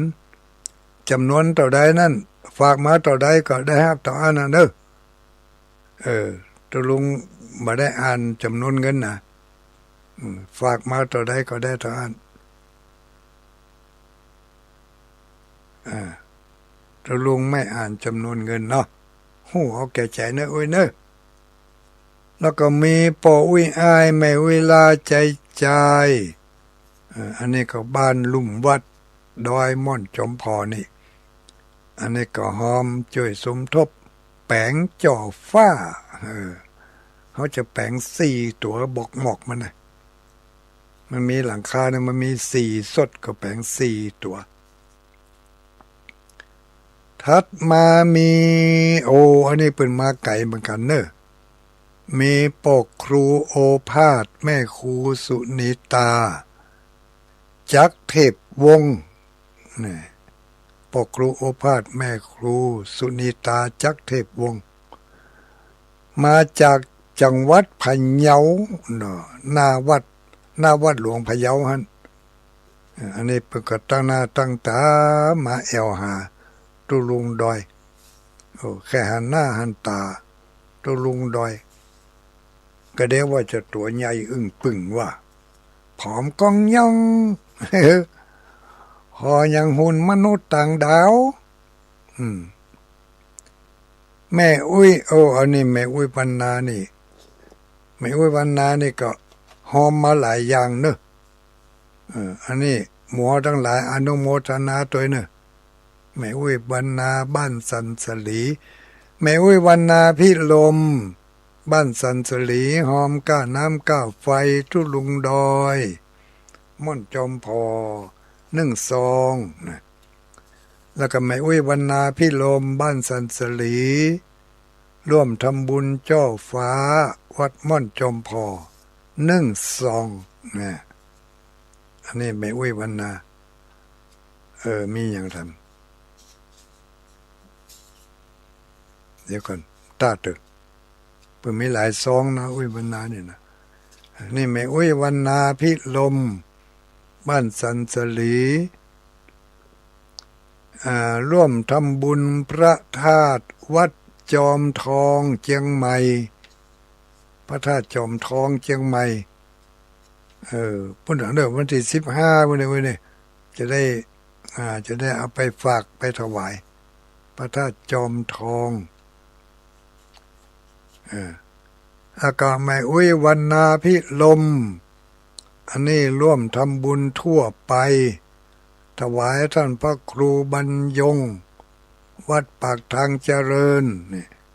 อันนี้กับเพิ่นเนอะปะกันวันที่15หน่อยเนอะอันนี้แม่อุ้ยวันนาพิลมอย่างนี้ทำบุญดอยนางแก้วขุนน้ำอันนี้สงสัยจะเป็นโครงการของท่านพระครูชนลทานพิทักษ์ตุลุงจะรับแล้วก็จะเอาไปฝากให้เพิ่นเนอะแม่อุ้ยวันนาพิลมดอยนางแก้วขุนน้ำถัดมานางศรีวันเพ็งป้อบ้านสันสลีร่วมทำบุญจ่อฟ้าวัดม่อนจอมพอถัดมานางพันวิภาพิพัฒน์ใจศิลป์พร้อมครอบครัวอันนี้ก็ร่วมทำบุญจ่อฟ้าวัดม่อนจอมพออันนี้มาจากจังหวัด101มาไก่มาไหว้พระธาตุก็แล้วหันเขาใส่เนาะตังวัดก็เอาติดป้ายไปหันเสี่ยงแล้วก็นี่เนาะเสี่ยงแล้วหมดแล้วก็จะแยกย้ายกันไปเป็นตีไปนะเนอะส่งฝากไปที่ไหนก็จะส่งไปที่หั่นมาเดี๋ยวนี้9:18 นาที9:18 นาทีจะรับสายก็จะนักล่ำไปเดี๋ยวพุ่นเนอะ9:30ปลายพุ่นจะรับสายตอนนี้ก็มาทำความเข้าใจกันทำเกี่ยวกับการทำบุญสุนทานกันใช้ชีวิตประจำวันเป็นอย่างไรเนาะเสียงดักปิ้งนี่เว้ยมันลังอย่างก็ดังอยู่ก่อนนี่ดังอยู่เนาะฮะเนาะดังอยู่ลูกก็ได้ว่าดักปิ้งไปหาไกลมันอาจจะดังก้อยๆแห้งๆเนาะนักการเตือก็เข้าใกล้ไม้นักเตือก็อยู่ห่างไม้มันอาจจะก้อยพ่องแห้งพ่องก็ขอฝากไว้กับหมู่เฮาชาวพุทธบริษัททั้งหลายในช่วงนี้ข่าวคราวอย่างต่าง มันก็รู้สึกว่าจะบรรเทาเบาบางลงไปพ่องแต่ก็จะไปสลาใจวันดีคืนดีมันก็มีข่าวขึ้นมาก่อนข่าวดีเขาก็จะไปดีใจจนเกินตัวก่อนข่าวให้เขาก็จะไปตกใจจนต่ำกะเขายังบ่พอเนี่ยคนอื่นตกต่ำไปตัวแถมไปจวนกันนะเนาะจวนกันตกต่ำลงไปมันก็จะเสียหายต้องคุมให้ดีคุมตัวคุมใจคุมกายการควบคุมตัวคุมกายคุมใจเนี่ยเปิ้นว่าศีลนะศีลต้องให้มันสม่ำเสมอกันระหว่างศีลกับทานกับไหว้พระสวดมนต์ฟังเทศน์ฟังธรรมนี่ให้มันสม่ำเสมอกันจะเป็นเน้นนักทางใดทางหนึ่งถ้ามันนักค้อนนะมันถ้าเป็นอย่างสมัยก่อนนะเนาะการแบกการหาบถ้ามันนักค้อนมันถึงบ่ม่วนนะ บอกว่าจะค้อนตั้งหน้าถ้าค้อนตั้งหน้าก็จะลู่ไปตั้งหน้าสะเลสะล้ำถ้าค้อนไปตั้งหลังก็จะลู่แง่นตึ้ง ให้มันสม่ำเสมอเปิ้นว่าการให้ทานการควบคุมกายวาจาอันนี้ก็ต้องให้มันปอๆกันกับการให้ทานมันจะได้บาลานซ์กันถ้ามันบาลานซ์กันมันเท่ากันมันก็จะสะดวกสบายดีเนาะการให้ผลมันการให้ผลมันก็ให้ผลแบบนิ่งๆอย่างกับลูกคางที่ละอ่อนขอปั่นเล่นแล้วถ้ามันลองนักข้างใดข้างหนึ่งหรอเอามาปั่นแล้วมันก็ มันก็แบบบดีอ่ะมันเหมือนกับที่มันเสมอกันอ่ะถ้ามันบนักค้อนมันก็ไปได้เรียบดีทุกสิ่งทุกอย่างอ่ะถ้ามันมาด้วยกันเป็นกุ๊บนะมันมาด้วยกันเป็นหมู่นะการทำบุญนี่มันก็มาด้วยกันเป็นหมู่ลูกหมู่ของการทำบุญมีอย่างพ่องหมู่ของการทำบุญมีทานเนาะมีทานการให้การฮื้อมีศีลการสำรวมระวังคอยระมัดระวังแล้วก็มีภาวนาภาวนานี่ก็มีหลายวิธีไหว้พระสวดมนต์ก็เป็นการภาวนาฟังเทศน์ฟังธรรมก็เป็นการภาวนากำหนดจิตกำหนดใจกำหนดลมหายใจเข้าหายใจออกก็เป็นการภาวนาการแผ่เมตตาตั้งความปรารถนาให้คนอื่นสัตว์อื่นมีความสุขมีความสบายขอให้สัตว์เหล่านั้นพ้นจากความทุกข์เด้อก็เป็นการภาวนาสร้างความฮักความเอ็นดูให้เกิดขึ้นในจิตในใจบ่มีความรังเกียจรังงอนบ่มีความพยาบาทบาโคตรบาโทษไผเนี่ยมันเป็นการควบคุมจิตใจจัดเข้าอยู่ในประเภทของภาวนาศีลควบคุมกายภาวนาปัญญาควบคุมใจ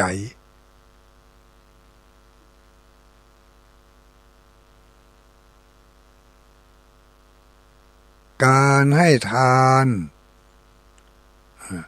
เป็นการฝึกใจให้มีความฮักมีความฮักเขาได้ชื่อว่าเขาการปฏิบัติธรรมการปฏิบัติธรรมคือความฮักทุกสิ่งทุกอย่างอะอย่างคือความฮักกับสัตว์ที่เขาเอามาเลี้ยงก็ดีหรือว่าที่เขาไปพบไปปะใส่ก็ดีเนี่ยเขามีความฮักมีความฮักกับสัตว์กับสิ่งของกับบุคคลเหล่านี้แม้แต่ต้นไม้ในกระถางก็ต้องให้ความฮักมัน บางคนนี่บ่ฮักต้นไม้อยู่ในบ้านในจองตัวแต่อยู่ในกระถางก็ปล่อยให้มันแห้งมันเฉาไปก็น้ำก็ถึงบ่มาหดมาหดมาแพทกำแล้วผ่านไปก็ผ่านมาผ่านไปก็ผ่านมาต้นไม้ที่ปลูกในกระถางไว้ในบ้านนั่นน่ะญาติโยมทั้งหลายไม่ใช่ย่อยๆนะนั่นนะมันเป็นการบ่งบอกชี้ให้หันถึงโชคชะตาราศีของเขาด้วยนะบ่งบอกถึงว่าเขาจะมีโชคมีใจก็จะมีความหมุนเล่าเศร้าหมองก็ต้นไม้มันจะแสดงให้หันถ้าต้นไม้ในกระถางในที่เขาเอามาปลูกมาฝังไว้นั่นน่ะเขาบ่ละบ่ขว้างบ่ทอดบ่ทิ้งมันเนี่ยเขาฮักมันเขาเอ็นดูมันเขาใจใส่ดูแลมันก็จะมีความสดชื่นชุ่มช่ำพอแล้วมีความอิ่มเอมนะแต่ถ้าหากว่าเขาปล่อยปละละเลยไม่ได้ใส่ใจมันบ่ดูแลมันก็เฉาก็เหี่ยวก็แห้งเครื่องชี้ชะตาของเฮากำแล้วเนอะต้นไม้ต้นตอกที่เอาปลูกไว้นั่นน่ะถ้าบ่ดูแลมันน่ะเฮาลองกึดพอนะถ้ามันเป็นต้นไม้มันจะจมน่ะ ที่จริงเฮาบ่ได้ขอมาอยู่ตัวน่ะมันจะจมว่าอย่างนี้น่ะที่จริงเฮาบ่ได้ขอมาอยู่ตัวน่ะสู่เขาลูกไปขอข้ามาอยู่ตัวเนี่ย มาอยู่ขอข้ามาอยู่ตัวข้ามาอยู่แล้วก็เอามาละมาขวางมาถอดมาทิ้งมาดูแลบาใจใส่มันก็จะแจ้งด้วยนะ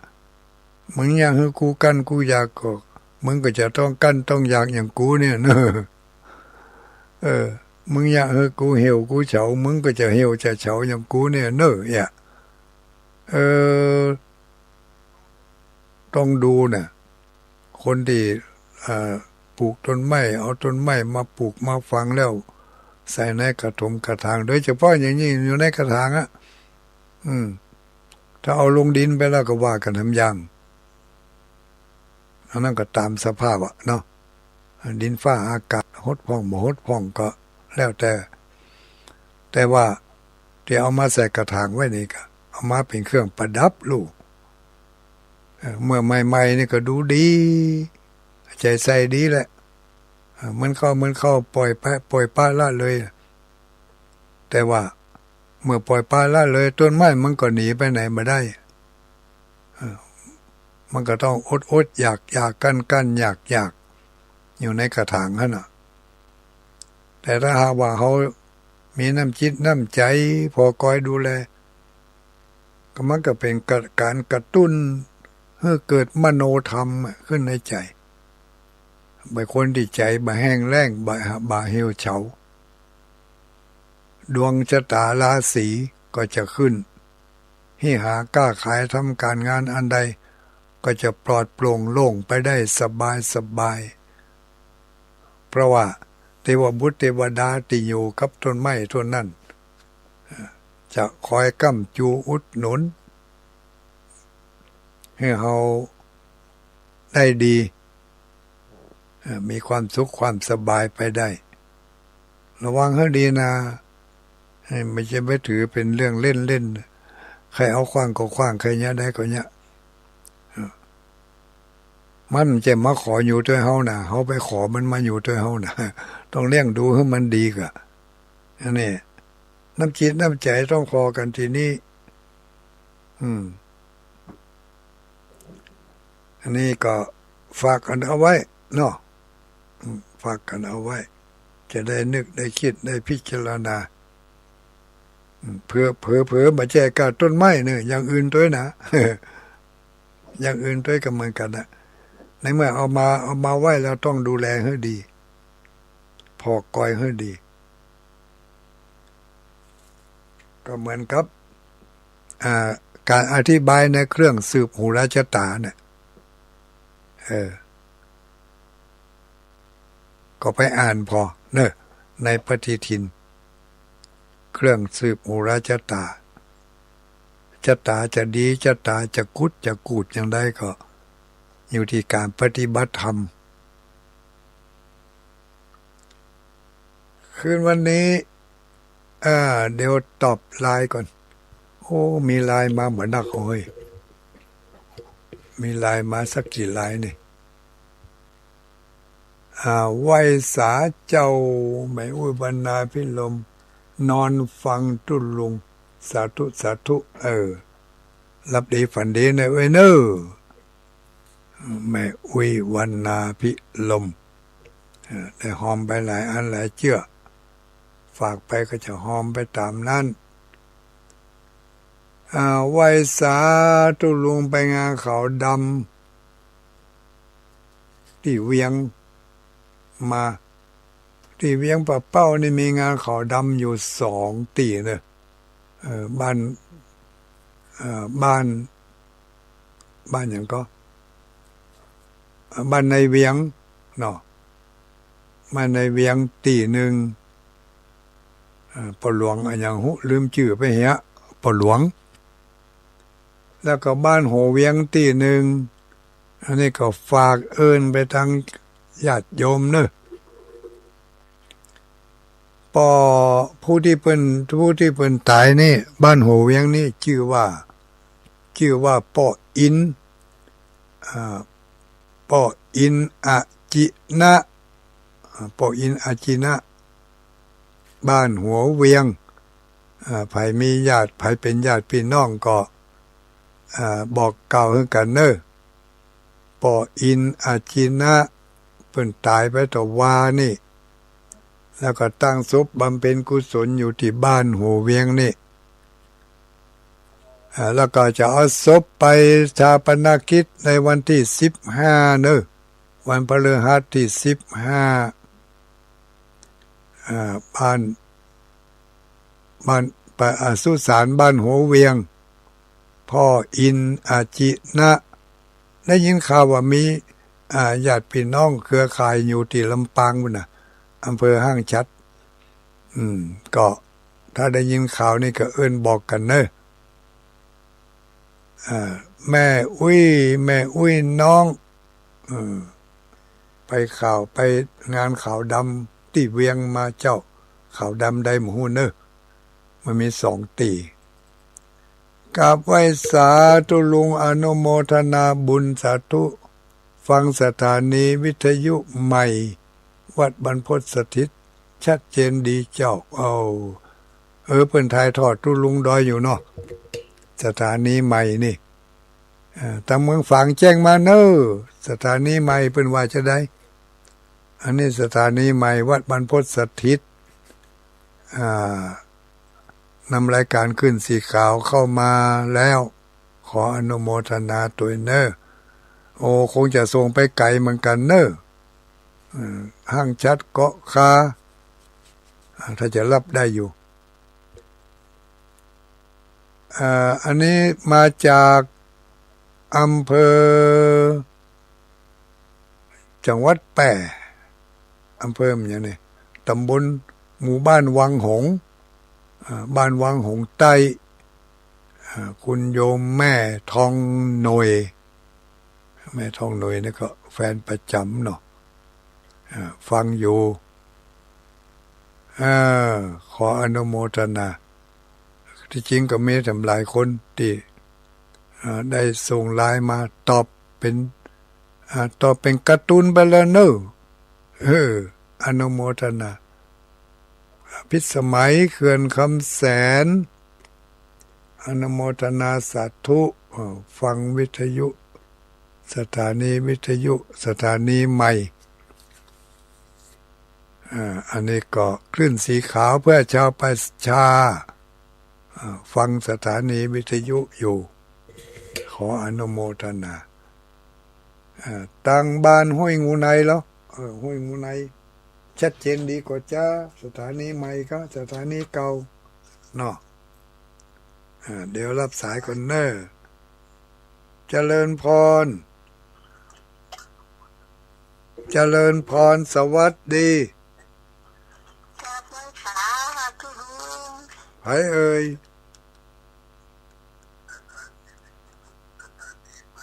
แม่อุ้ยยัง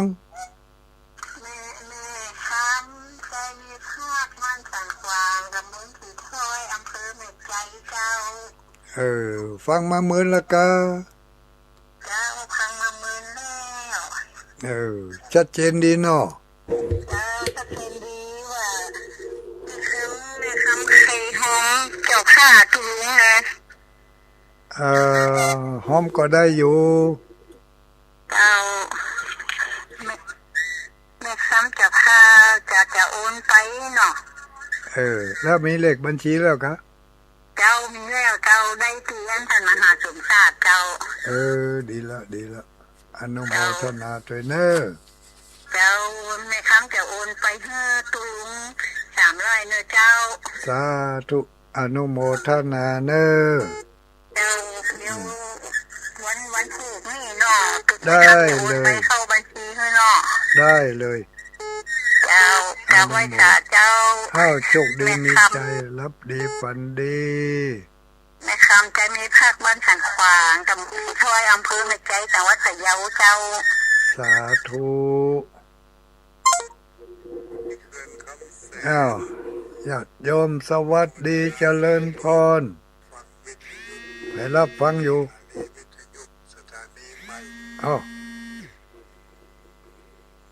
สาธุเจริญพร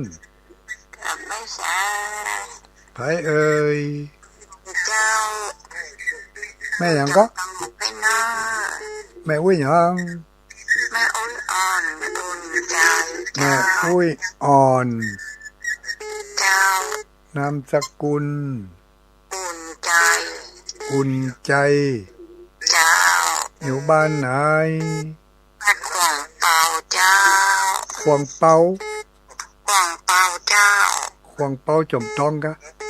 เจ้าชัดเจนดีก่อขวางเปาใต้มันมีตะตาข้ามปุ่นขวางเปาเหนือเนื้อตุ้รู้อยู่ขวางเปาเหนือเพ่เนาะเจ้าดีละถ้าเราเนี่ยอันฟังสถานีไหนจ้ามีของปลอมไม่ต้องขึ้นไปทางดอยถนนเนี่ยค่ะขึ้นไปทางดอยกันไม่ต้องซักเนาะตู้ลุงบอกเคยมาค่ะไปดอยถนนเคยขึ้นไปอยู่มีทางเนี่ยมีทางใต้สีวินเนี่ยที่สูงมันสูงมาเลี้ยวซ้ายมาทางก็มีเขื่อนกว้างเปล่าเลยเจ้าผ่านไปบ้านอังคาราชขนาดเจ้าก็อยู่หมู่อังคาราชแต่ว่าเป็นดูวัดกว้างเปล่าอนุโมทนาเนอเจ้าสาธุตึงเดือนมีนาก่อนเนาะน่ะกะเดือนมีนาคมก็มาแอวมาแหวงมาพอมาก้อยเดี๋ยวขออนุญาตปิดสถานีก่อนหนึ่งมันอยู่ในเนี่ยเจริญพรสวัสดีแม่อุ้ยอยู่ไหนตัวชานพอฝาแม่บัวพัดกุลันนะกันแม่อุ้ยบัวพัดกันหาราชการนี่ใหม่สถานีใหม่นะมาได้ยินมาป้าที่ละหนูหมุนไปทางซ้ายตีนารุณีเนี่ยตีกันตาวิดีโอ สถานีเต็มมันตาวิโอไปฮะอ๋อก็ว่าเปิ้นปิดหาแล้วนั้นมันบ่มีวิเต้นทำได้บ่ฮู้ก็ว่าก็ว่าเปิ้นปิดไปแล้วโหเจ้ามันจะอยู่ทางซ้ายสุดเนอะว่าสารกำลังใจรถต้นลุงนะเจ้าอนุโมทนาสาธุไม่อวยพัดกุลัน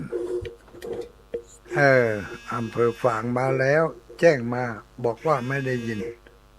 เจริญพรกับสาธุเจ้าตัวสวัสดีปีใหม่เจ้าสวัสดีปีใหม่เหมือนกันอันนี้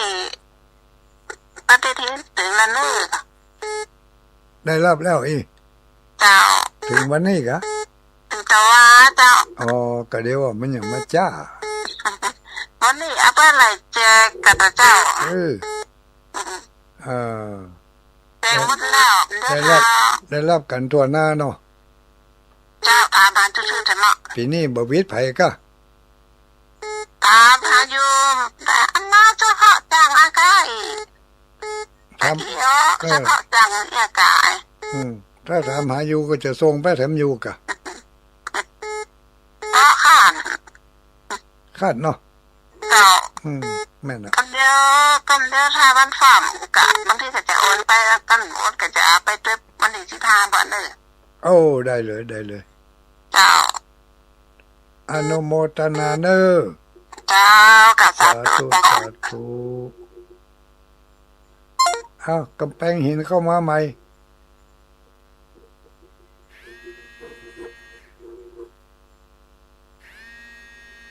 เจริญพรแขกราชาเจ้าตุลุงโดยแม่สุเตี้ยมันศิลปรสิเตี้ยมาองละปุนเด้อได้ฟังตุลุงธรรมดาเจ้าและเด้อเจ้าชัดเจนดีเด้อขึ้น 98.75 ว่าโดยจ่องซักนะเจ้าสาธุอนุโมทนาโชคดีปีใหม่เนอะปฏิทินปีนี้เน็ตไปเลยเด้อมีถึงข่วงข้างหลังครัวจักตามีถึงข้างหน้ามีถึงซ้ายถึงขวามีหมดเด้อเจ้าตุลงโดยเจ้าสาธุอนุโมทามิเข้ามาเลยสายซ่อนเข้ามานี่จะหนัก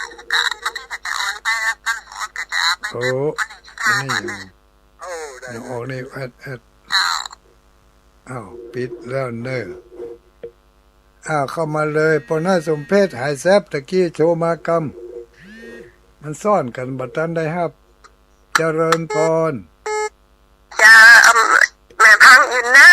ร์ไผนี่ลูกไหนมาอันจังหวัดน่านเจ้าแม่สมฤทธิ์เจ้าแม่สมฤทธิ์จังหวัดน่านเจ้าอำเภอหยังบ้านหยังอำเภอสาเจ้าอำเภอสาเจ้าฮัลโหลฟังสถานีไหนนั่นดารุณีเจ้าดารุณีขอบคุณดารุณีแฮเนอร์เจ้าคนจะได้กับหมดตันน่ะนั่นตันเด้อตันเขาน่ะเจ้าบุญมิมแต่เขาคล้ายถึงว่องอนุโมทนาสาธุเจ้าไว้สาเจ้าจกดีมีใจรับดีฝันดี6303เข้ามาใหม่6303ตะกี้นี่ก็4142เจริญพรกับภาษาตุลงได้เจ้านั่นไผจ๊ะสวัสดีปีใหม่ต้นแม่สิคุณกันละบ้านหนองรองลำปางเจ้าบ้านหนองรองลำปางเจ้าฟังสถานีใหม่กะชัดเจนเจ้าชัดเจนดีเนาะดูตั้งฟังสถานีใหม่เว้ยเบ่งเนื้อกันนี่นะเจ้าเบ่งน้อยจะไปเบ่งเดี๋ยวจะไปเบ่งเดี๋ยวดารุณีจะน้อยใจ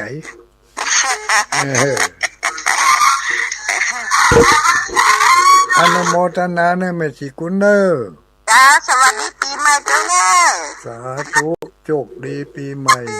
โชคดีปีใหม่เช่นกัน ไม่ห้วยเงาเข้ามาตกไปแล้วอำเภอเงา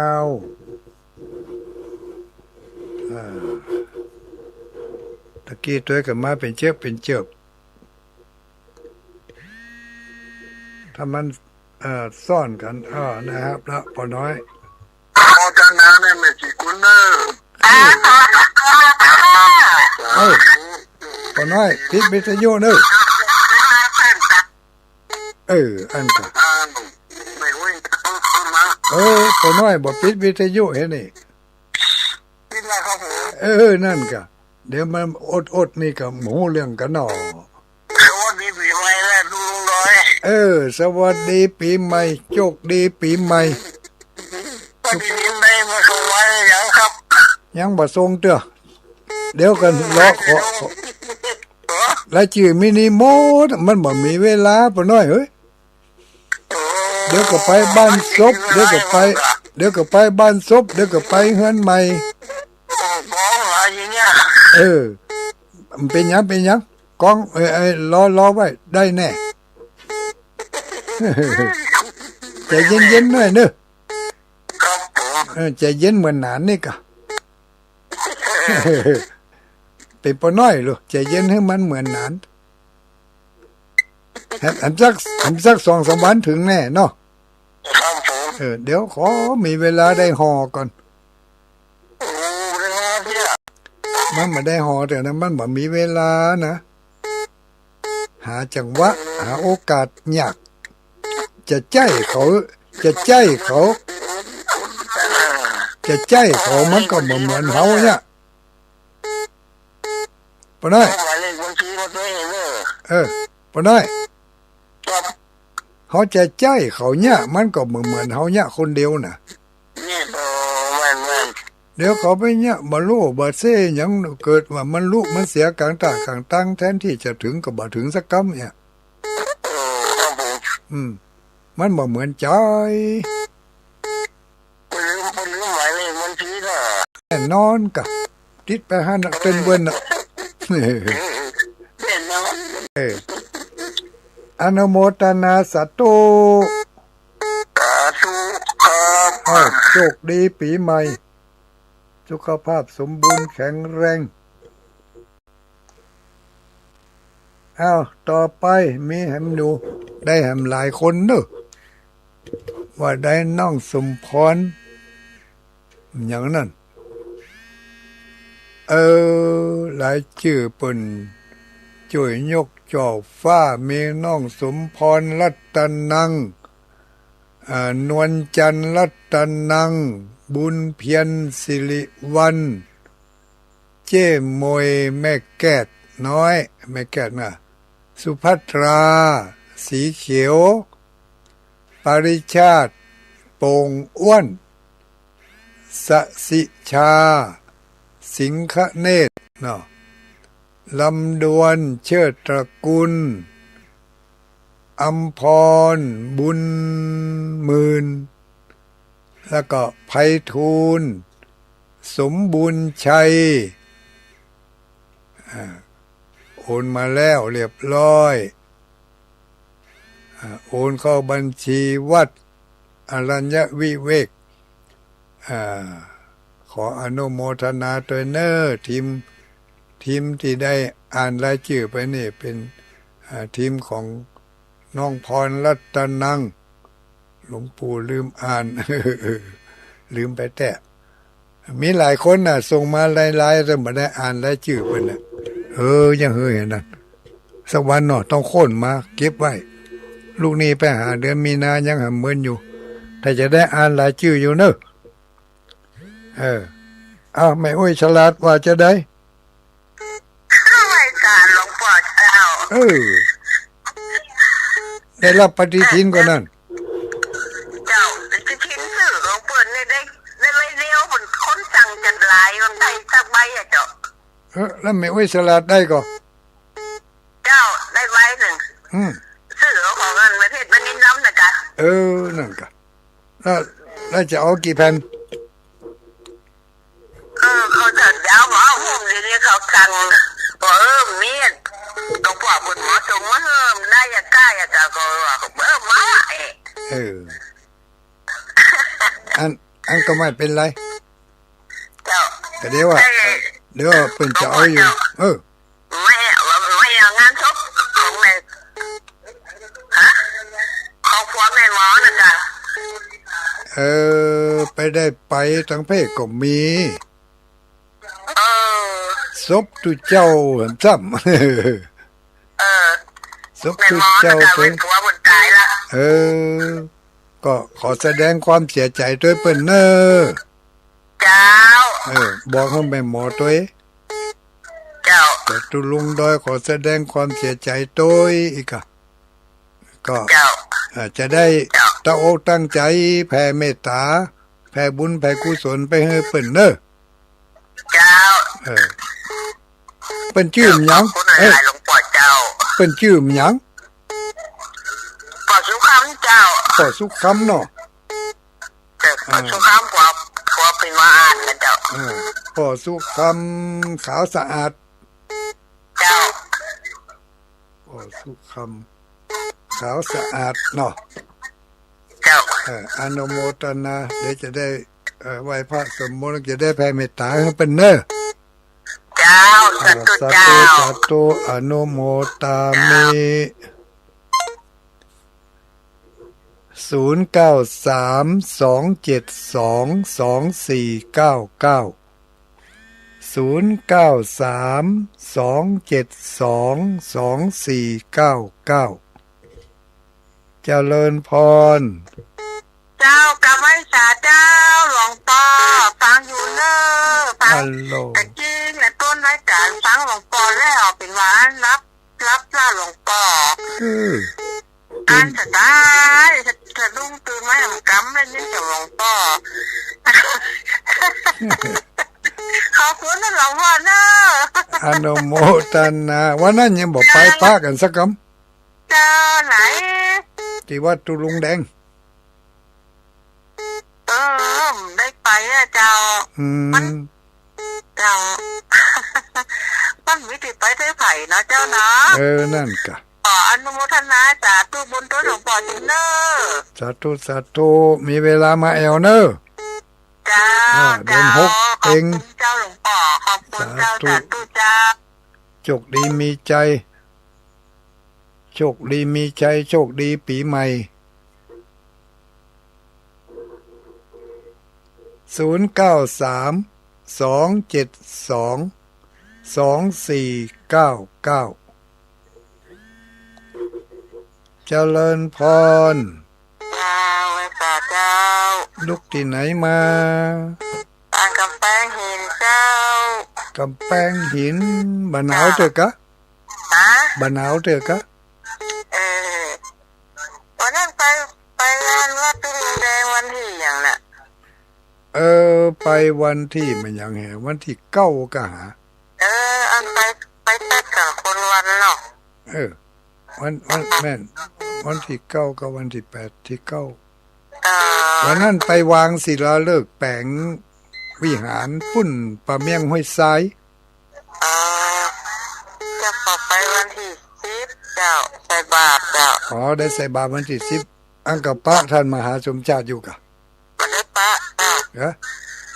เพิ่นไปวันตอนแรงเจ้าแล้วแม่อ้วยเขาไปมาเจ้าไปมาเจ้าแล้วเพิ่นหาสองสาเขาเพิ่นไปถึงปุ้น6 โมงอ่ะ6 โมงค่ำนะแล้วก็เลยไม่ได้ปะกันสักคำอ่ะถึงว่าตุลุงเขาก็ไปเนาะไปยือไปใจไปให้กำลังใจกันนี่กันเนาะในการมีงานไปหากันรู้เนาะนั่นกะไปมาหาสู่ละกันได้ละแม่นแล้วอนุโมทนาสาธุเจ้าไว้สาเจ้าโชคดีปีใหม่เนอโชคดีปีใหม่ว่าจะได้ลายดอยตะวันตก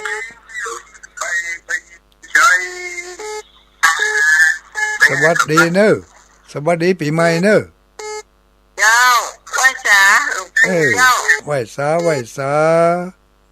เจ้าอยู่ลำบุกกอยนั่นนะ เราบักก่อยก็เดี๋ยวว่าอันตะวันตกนี่วะ ลำบุกกอย เออ เนี่ยอำเภอสร้างเนี่ย เราปากก่อยแม่อุ้ยแม่หยังก็ อุ้ยมอมแม่ อุ้ยมอมอันน่ะลืมไปละหัน เจ้าก็ไปเอี่ยวบ้านอันวัดปู่หลวงปู่แล้วกันนะเนาะ แม่น เอาไปแล้วกัน ไปมาปะงานอย่างนั้นตอนนั้นน่ะเนาะ แกมอ่านน้ำชาติ แม่น เมื่อก่อนวัดที่พิมพ์มันจะถามอันหลวงพ่อขาวว่าหลวงปู่มาไว้กัน ปีนี้บ่ได้เอาไปไว้ โอ้น่าจะถ้าโอแหเปิ้ลยุ่งหมดตีกว่า เพิ่นน่ะวันที่15ก็ปะกันกะ รับไว้บรรลุนะ ฮะ ถ้าเตียวมาข้าได้ นั่น อันเป็นนั่นเที่ยวกินแข้งก็เลยไปไหนมาข้าโลกข้าได้ปล่อยเตียวไปต่ำวัดนี่ได้ เกี่ยวเป็นเกี่ยวเป็นเกี่ยวเป็นตะคริวเนาะ ตะคิว กินแข้ง ที่ทายาตรงนั้น ได้กินยากินหยังได้ทาได้ยาเด้อก็เนาะ จ้า โรงพยาบาล ปีนี้จะได้เนี่ยได้ เดี๋ยวจะฝากไว้ที่ท่านพระครูบ่อัน ก็คือนั่นอันหลวงพ่อขาวอ่ะ เจ้าถ้าหลวงปู่เอาแม่ก็เจ้าไปถามเปิ้นอากาศให้โทรถาม เดี๋ยวจะฝากไว้ให้เนอะ เจ้าอันวันที่15มาที่ไหน พุทธมณฑลกะ อ๋อเดี๋ยวได้ที่15นี่ละเนาะ วันที่15นี่กะเพิ่นจะมีงานปล่อยหลวงลูก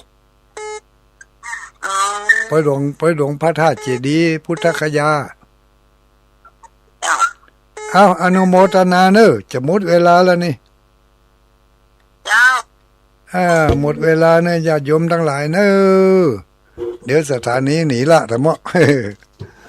ก็ขออนุโมทนาขอบคุณขอบใจกับคณะศรัทธาญาติโยมอุบาสกอุบาสิกาทุกผู้ทุกคนที่ได้รับฟังจากสถานีวิทยุแห่งนี้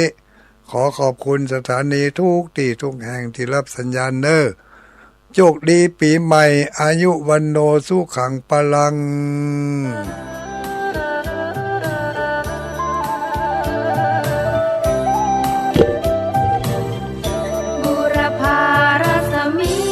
พระพุทธคุณนังบุรพารัสมิงพระธรรมเมตังบุรพารัสมิงพระสังฆานังทุกขโรคพยังวิวันชัยเย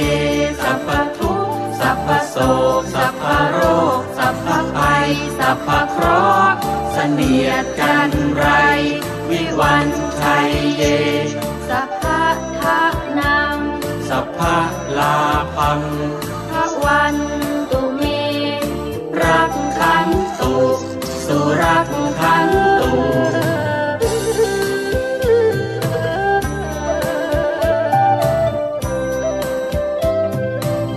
อาคเนรสมิงพระพุทธคุณนังอาคเนรสมิงพระธรรมเมตังอาคเนรสมิงพระสังฆานังทุกขโรคพยังวิวันชัยเยสัพพทุกข์สัพพโศกสัพพโรคสัพพภัยสัพพเคราะห์เสนียดจันไรวิวันชัยเยสัพพทะนังสัพพะลาภังพระวันตุเมรักขันตุ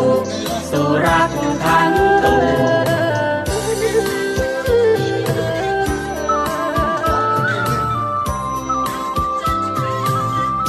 ทักษิณรัศมิงพระพุทธคุณนังทักษิณรัศมิงพระธรรมเมตังทักษิณรัศมิงพระสังฆานังทุกข โรคพยังวิวัช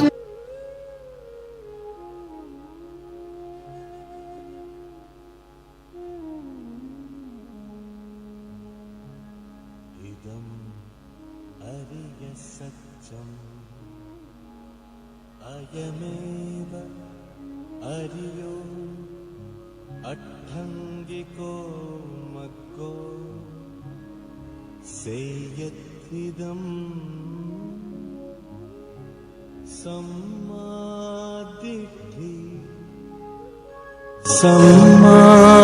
सम्मासङ्कल्पो सम्मावाचा सम्मा कम्मन्तो सम्मा आजीवो सम्मा वायामो सम्मा सति सम्मा समाधि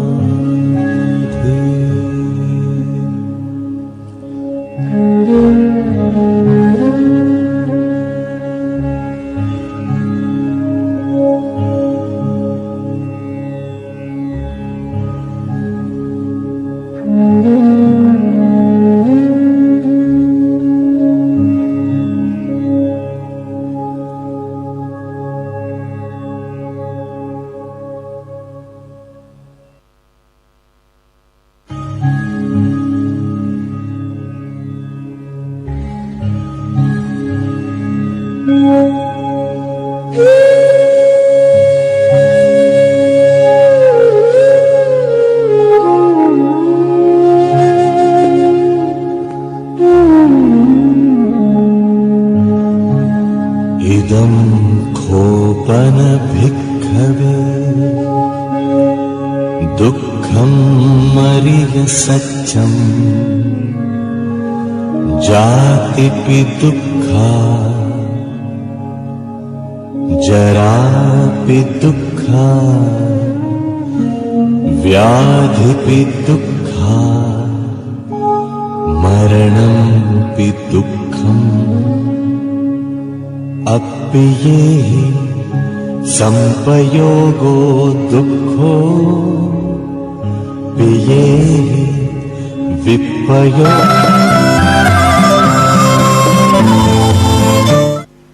เวียงปะเป้า14กันตั้งหมู่เฮานี่24กันบัดนี้ก็38เลยเป้ามา8กันแต่ขีดเส้นที่50เนาะขีดเส้นที่50อาจจะบ่เต็มก็เอาตึกวันที่12ว่าได้กี่กันก็เอาตึก12ก็ยังก็บ่ม่วนอยู่30กันนี่นะปอม่วนอยู่30กว่ากันเตือเขาไปไหนก็50 70 80 100ขึ้นไปแต่ถ้า100นี่คมไหวเลยขีดเส้นตึก50กว่าปออันนี้กำลังเปิ้นโดยกำลังเฮาโดยการเดินทางตัวนั้นบอก50นี่หมกม่วนจอดปั๊มก็สบาย50กันนี่นะปอม่วนอยู่50กันนะอย่างใดก็รอฟังรายละเอียดปุ่นวันที่8มกราเมื่อเจ้านิดรายการที่จบไปก็สัพเพเหระปกิณกะใกล้แจ้งโดยตุลุงนันชัยวัฒนาคเสโนเมื่อเจ้านี้เจ้าหน้าที่96เปิ้นลืมตื่นจะลืมตื่นก็เปิ้นเคยลิงก์ของเปิ้นเนี่ยอันเป็นอาจินก็เลยมันเปลี่ยนใหม่ก็เลยกั้งก็เลยลืมอีกจะเตือนจะมาก็จังลืมเหมือนกันหรอเนาะมันเฮาแยะกันมาเป็น10ปีอ่ะเปลี่ยนจังลืมเหมือนกันจะมาจังลืมเหมือนกันนะแต่ว่าถ้าเฮาทำไปสักระยะหนึ่งมันก็เกยอ่ะอันนี้เปิ้นลืมแจ้งไปตะกี้ผมสุมากำเนิดลืมครับตื่นมาเปิ้นลืมไปเป็นหยังมันพวกก็ว่ากันแถมอาตมาก็จะสลับเปลี่ยนกับตุลุงเปิ้นคนละอาทิตย์นี้ก็มอบเวลาให้ตุลุงปะไปจนถึงอาตมากลับจากสระบุรีมาที่96นี่นะแล้วก็หลังจากนั้นก็ ตั้งแต่เจ้าวันที่8ไปถึงวันที่11อาตมาก็ได้เข้ารายการใน4วันได้เนาะวันที่12นี่ก็11เที่ยงคืนนี่ก็จะเดินทางแล้วเนี่ยจะไปที่ไหนจะไปวันที่11ปุ่นก็จะเดินทางไปเจียงตุงไปตอดผ้าป่าไปเมืองยองไปเจียงตุงปุ่น2-3 ตีปีกมาก็คงจะเป็น14ได้เข้ารายการทำกรรมกับ15ปุ่นมาเจ้าเนาะอันนี้เดือนมกรานี่เป็นเดือนของการเดินทางเนาะศรัทธาญาติโยมท่านทั้งหลาย3 อาทิตย์ติดต่อกันเดินทางเอาเนอะเมื่อมาปะกันแล้วศรัทธาญาติโยมมาปะกันแล้วบ่เฮอได้ขาดแคลวเสียเวลามาปะกันแจ้งวันแจ้งอันยังเรียบร้อยวันนี้ก็ได้อยู่กับญาติโยมเขาไปถึงเวลา7 โมงเนอะเนื่องจากว่าวันนี้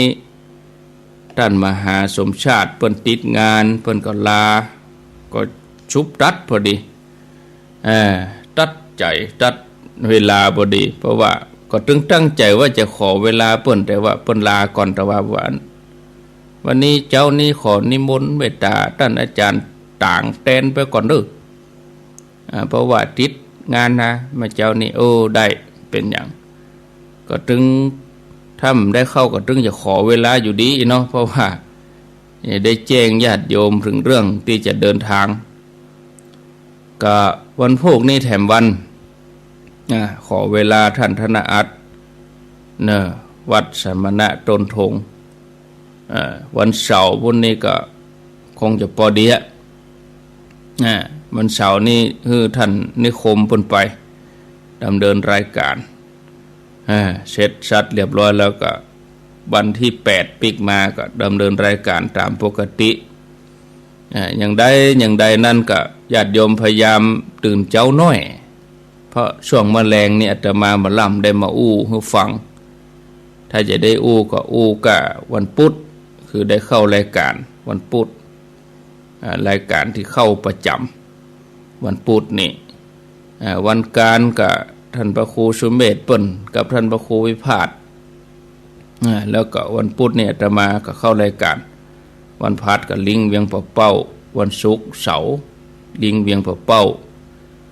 ส่วนวันติดนี่ก็เป็นท่านอาจารย์วรรณชัยวันจันทร์ก็อันนี้ก็ลิงตัง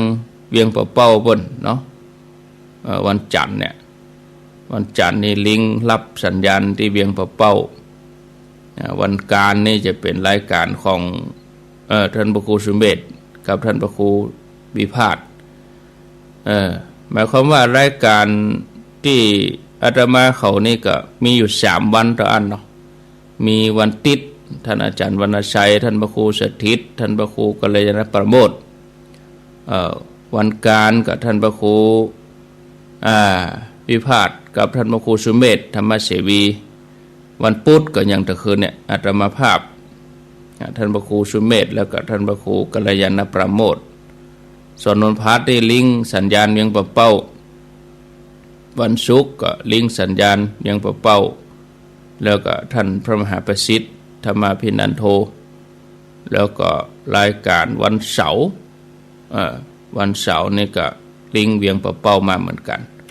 นะอันนี้ก็ศรัทธาญาติโยมคงที่ได้ฟังรายการเมื่อค่ำเมื่อคืนก็คงจะเกยแล้วเนาะส่วนมาเจ้านี่อาตมาก็มาตลอดทุกวันตี 5 ถึง 6 โมงตี 5 ถึง 6 โมงทุกวันเว้นเสียแต่ปฏิบัติงานเว้นเสียแต่ติดงานจำเป็นท่านชัยวัดก็ทุกวันตี 3 ถึงตี 5ตี 3 ถึงตี 5เอกะทำไปใจให้มันเป็นคลองของใจทำไปนะช่วงรายการ6 โมงถึง 7 โมงก็มีครูบาอาจารย์มาเทศน์ธรรมนะช่วงนี้ก็มีเวลาเข้าถึง7 โมงก็มีญาติโยมโทรมาพ่องก็เปิ้นก็ยามเจ้านี่เปิ้นยังมาลุกเตื้อเปิ้นก็ได้ลุกมาขวายน้อย6 โมงปลายก็ยังแขวนน้อยได้ยินได้ฟังกันเนาะเอาละเนอะญาติโยมท่านทั้งหลาย บัดนี้ก็จะได้นำเรื่องราวของพระอัครสาวกโมคคัลลานะเถระเจ้าวันนี้เป็นอัครสาวกของพระพุทธเจ้าองค์ที่16ก็คือโมคคัลลานะวันนี้จะนำเสนอเรื่องของพระโมคคัลลานะทูลถามปัญหาแล้วบรรลุอรหันต์พระโมคคัลลานะทูลถามว่าข้าแด่พระองค์ผู้เจริญโดยย่อข้อปฏิบัติเพียงใดภิกษุถึงเป็นผู้หลุดพ้นเพราะสิ้นตัณหา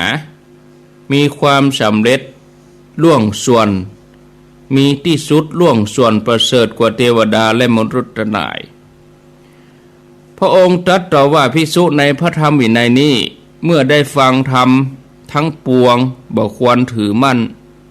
ครั้นฟังแล้วเธอย่อมหูชัดธรรมทั้งปวงด้วยปัญญาอันยิ่งย่อมกำหนดหูธรรมทั้งปวงด้วยปัญญาคือวิปัสสนาเมื่อเสวยเวทนาอย่างใดบ่ว่าจะสุขทุกข์หรือว่าบ่สุขบ่ทุกข์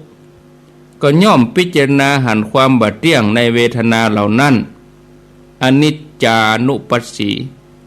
แล้วก็คลายความกำหนัดคือวิราคานุปัสสีย่อมพิจารณาหันความดับนิโรธานุปัสสีหันความสละคืนก็คือปฏินิสักขานุปัสสีเมื่อเธอพิจารณาหันอยู่อย่างนั้น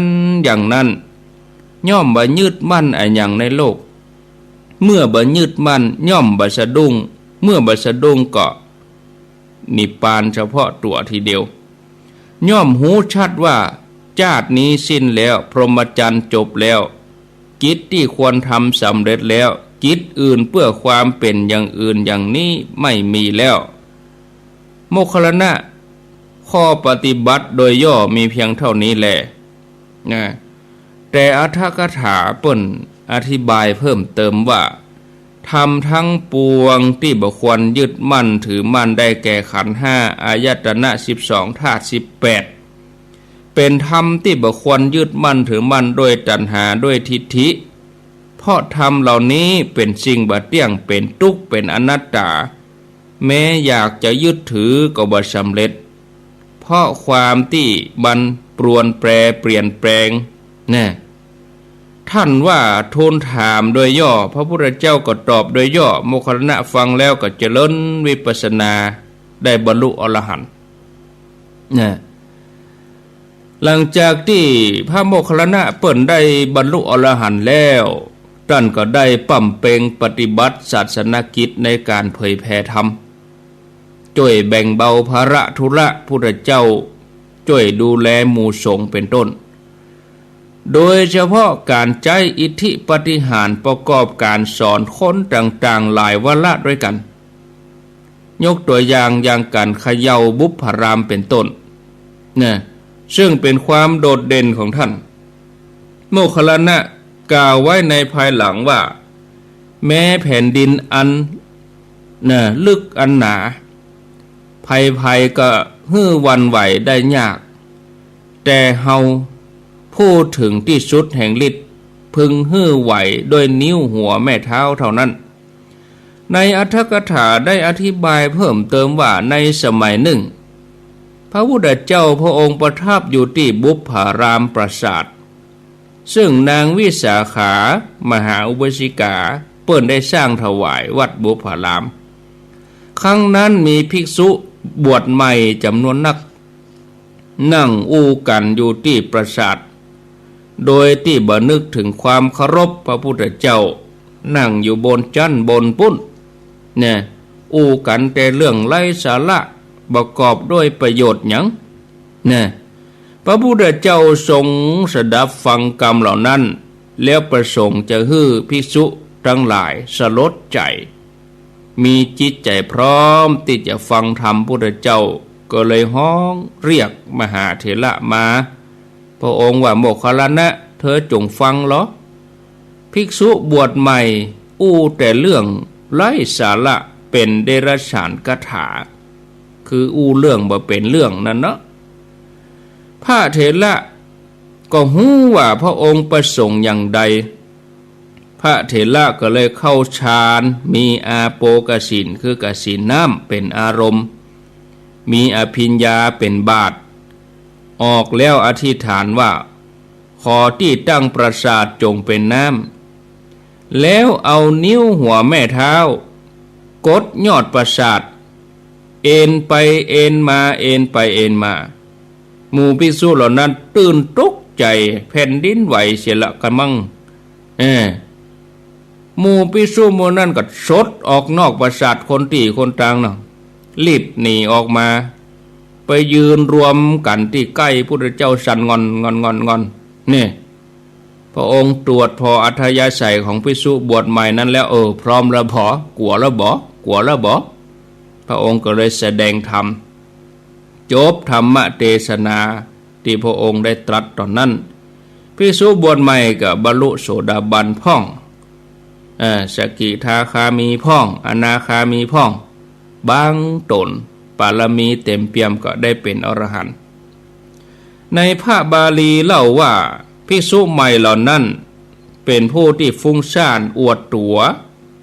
มีจิตตรึกไปเลยปากกล้าเสียงดังอู้กันยักลืมสติสัมปชัญญะจิตบ่มั่นคงบางตนก็เกิดจะซึกหรอบ่สำรวมอินทรีย์พระเจ้าพระองค์ตรัสแก่โมคคัลลานะว่าไปเถอะโมคคัลลานะไปเถิดเธอจงยังภิกษุเหล่านั้นให้สังเวชใจโมคคัลลานะท่านเปิ้นก็เลยใจอิทธาภิสังขารคือใจอาโปกสินทำให้ปราสาทนั้นสั่นไหวด้วยหัวแม่เท้าภิกษุเหล่านั้นเกิดความกลัวอู้กันว่ามันอย่ามาแปลกลมก็บ่มีปราสาทนี่ก็มีต่อหม้อมีเสาฝังลึกไปในดินอย่างดีต้องมีอะไรอย่างสักอย่างแน่ทำให้ปราสาทนั้นไหวพระองค์ตรัสบอกภิกษุบวชใหม่ว่าโมคคัลลานะต้องการจะให้หมู่เธอเขาเนี่ยสลดใจก็เลยใจฤทธีทำให้ปราสาทไหวแล้วตรัสถามว่าที่โมคคัลลานะทำอย่างนี้เพราะเจริญในธรรมเหล่าใดภิกษุเหล่านั้นก็ทูลว่าพวกตนมีพุทธองค์เป็นรากฐาน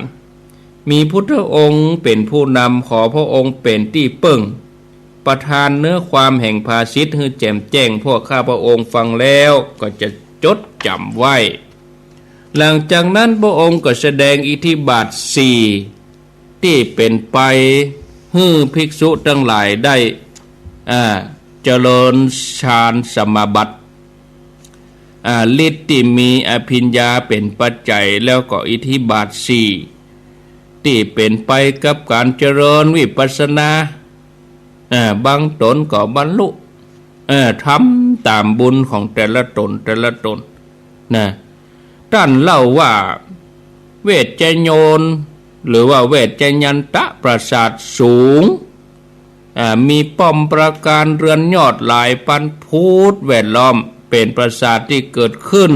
ในคราวที่บรรดาเทวดาแล้วก็อาสูรหบกันและเทวดาชนะปราสาทหลังนี้ชื่อว่าเวชใจโยนหรือว่าเวชใจยันเพราะบังเกิดขึ้นตอนที่ถึงที่สุดแห่งชัยชนะ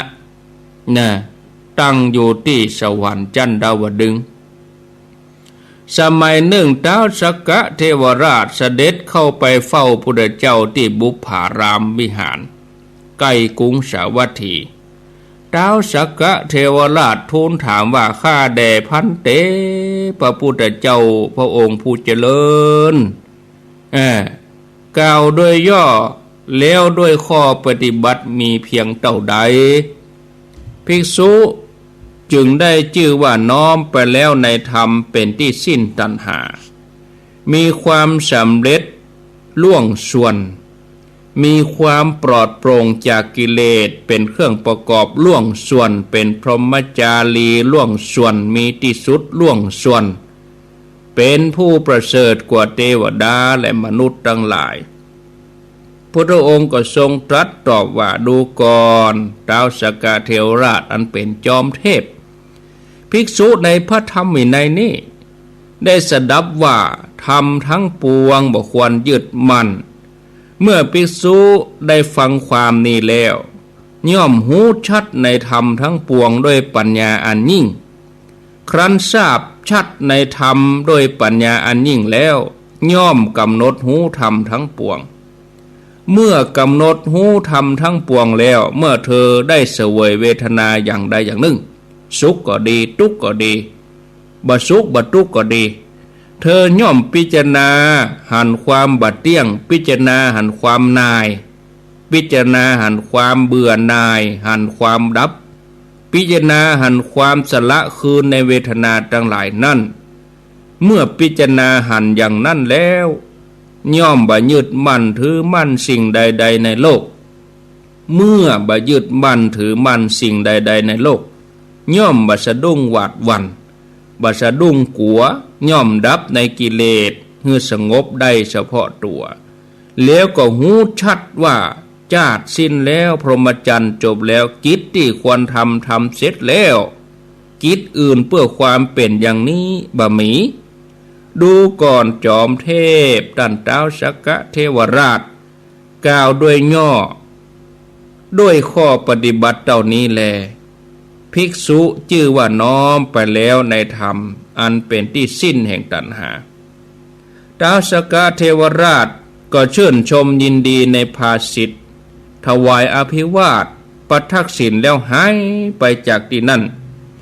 ในอรรถกถาเปิ้นอธิบายเพิ่มเติมว่าท้าวสักกะเทวราชเห่งหีบกับเพราะประสงค์จะไปเล่นกีฬา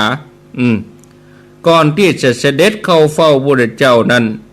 ตรัสให้ท้าวมหาราชทั้งสี่อารักขาทิศทั้งสี่ท้าวสักกะเทวราชทรงจ้างเอราวัณมีเหล่าเทวดาแวดล้อมนางฟ้านางฟ้อน2 โกฏกึ่ง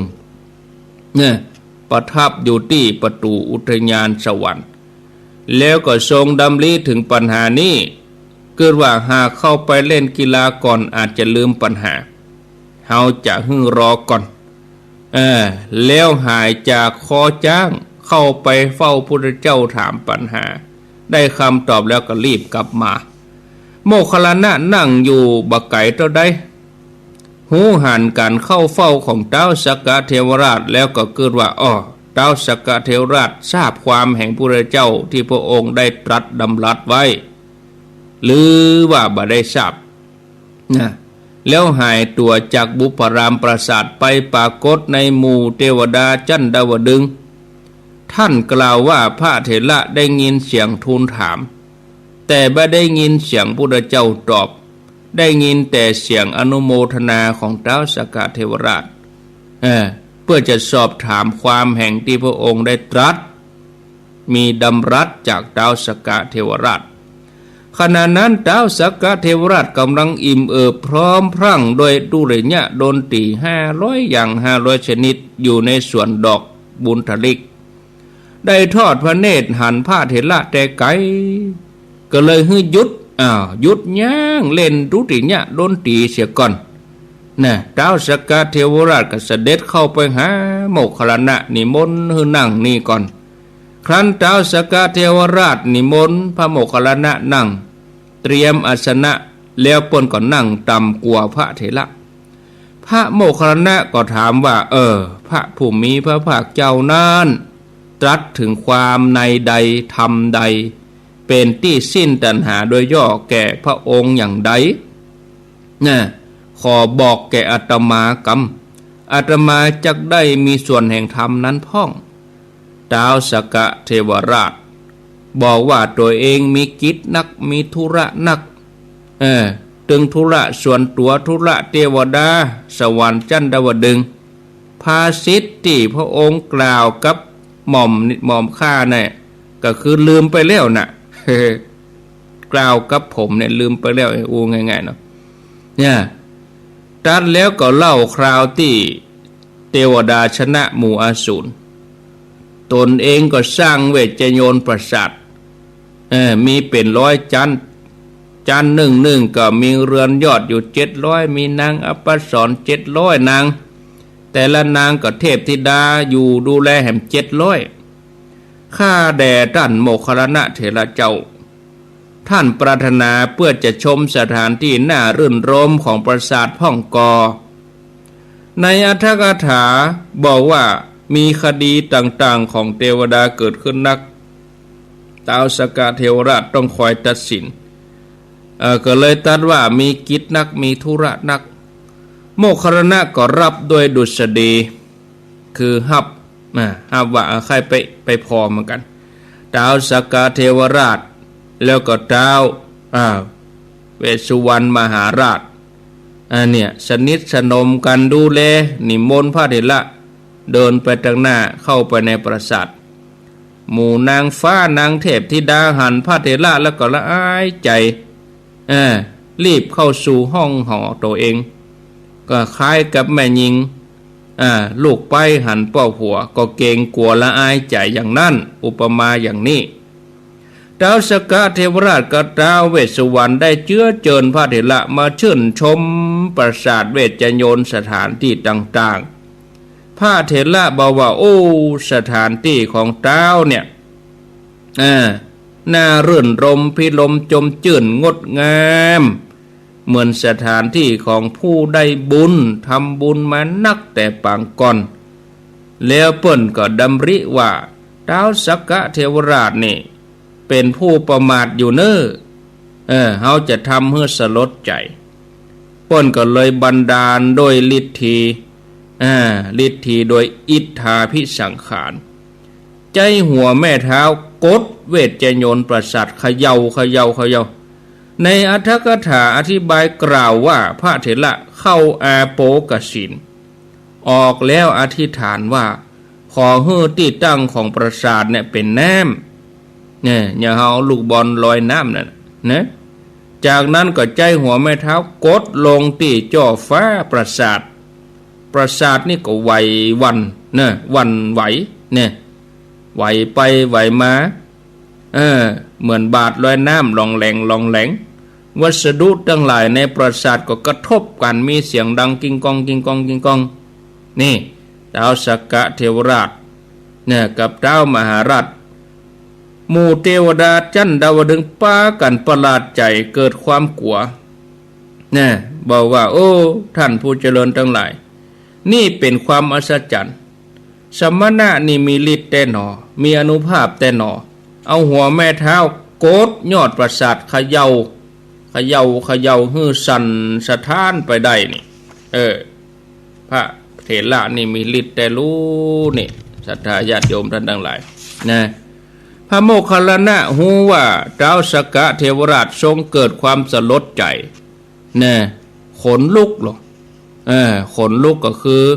พระโลมชาติชูชันขนลุกก็เลยถามซ้ำเข้าไปแถมว่าพระพุทธเจ้าตรัสความพ้นจากตัณหา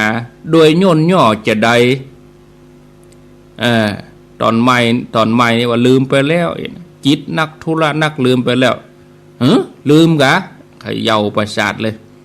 เมื่อเขย่าประสาทคราวนี้ท้าวสักกะเทวราชก็ตอบตามที่พระองค์ได้ตรัสทุกประการในอัตถกถาได้อธิบายเพิ่มเติมว่าคราวที่ท้าวสักกะเทวราชระลึกได้เพราะพระเถระทำความสังเวชให้เกิดขึ้นนำความมืดคือความลุ่มหลงออกไปความมีสติสัมปชัญญะคืนมา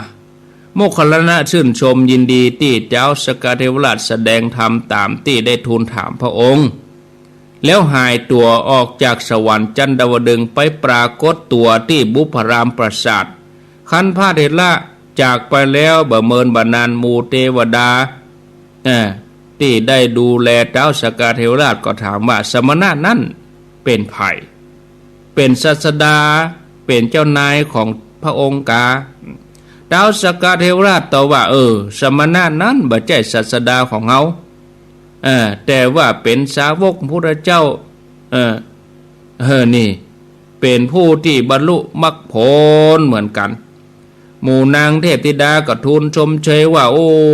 เป็นลาภอันประเสริฐของพระองค์ที่มีสมณะอย่างนี้มาเยี่ยมพระผู้มีพระภาคเจ้าผู้เป็นศาสดาของพระนี้คงมีฤทธิ์มีอานุภาพเป็นอัศจรรย์แน่ โมคคัลลานะเข้าเฝ้าถามพระเจ้าว่าพันเตข้าแด่พระองค์พระผู้มีพระภาคเจ้าทรงแสดงความน้อมในธรรมเป็นที่สิ้นแห่งตัณหาโดยย่อแก่เทพผู้มีศักย์ใหญ่พ่องหรือพระองค์ก็ตรัสว่าท้าวสักกะเวระท้าวสักกะเทวราชเนี่ยได้เข้ามาถามอยู่ปัญหาเนี่ยถามอยู่พระองค์ก็ตอบปัญหานั่นไปแล้วเนี่ยแล้วก็ตรัสแสดงเหมือนกับที่ท้าวสักกะตอบโมคคัลลานะนั่นเนี่ยจบแล้วพระเถระก็ชื่นชมยินดีในภาษิตนั้นนะสมัยหนึ่งมีพรหมองค์หนึ่งนะพรหมที่อยู่จันทร์พรหมโลกนั่นนะเกิดทิฏฐิความหันขึ้นว่าหมู่สมณะหรือว่าพราหมณ์ที่จะพึงมาในพรหมโลกนี้บ่มีเลยนะ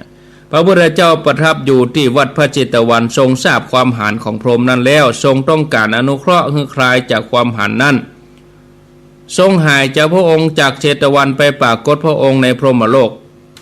แล้วพระองค์ประทับนั่งคูบัลลังก์คัดสมาธิเข้าเตโชกสินเหนือที่อยู่ของพรหม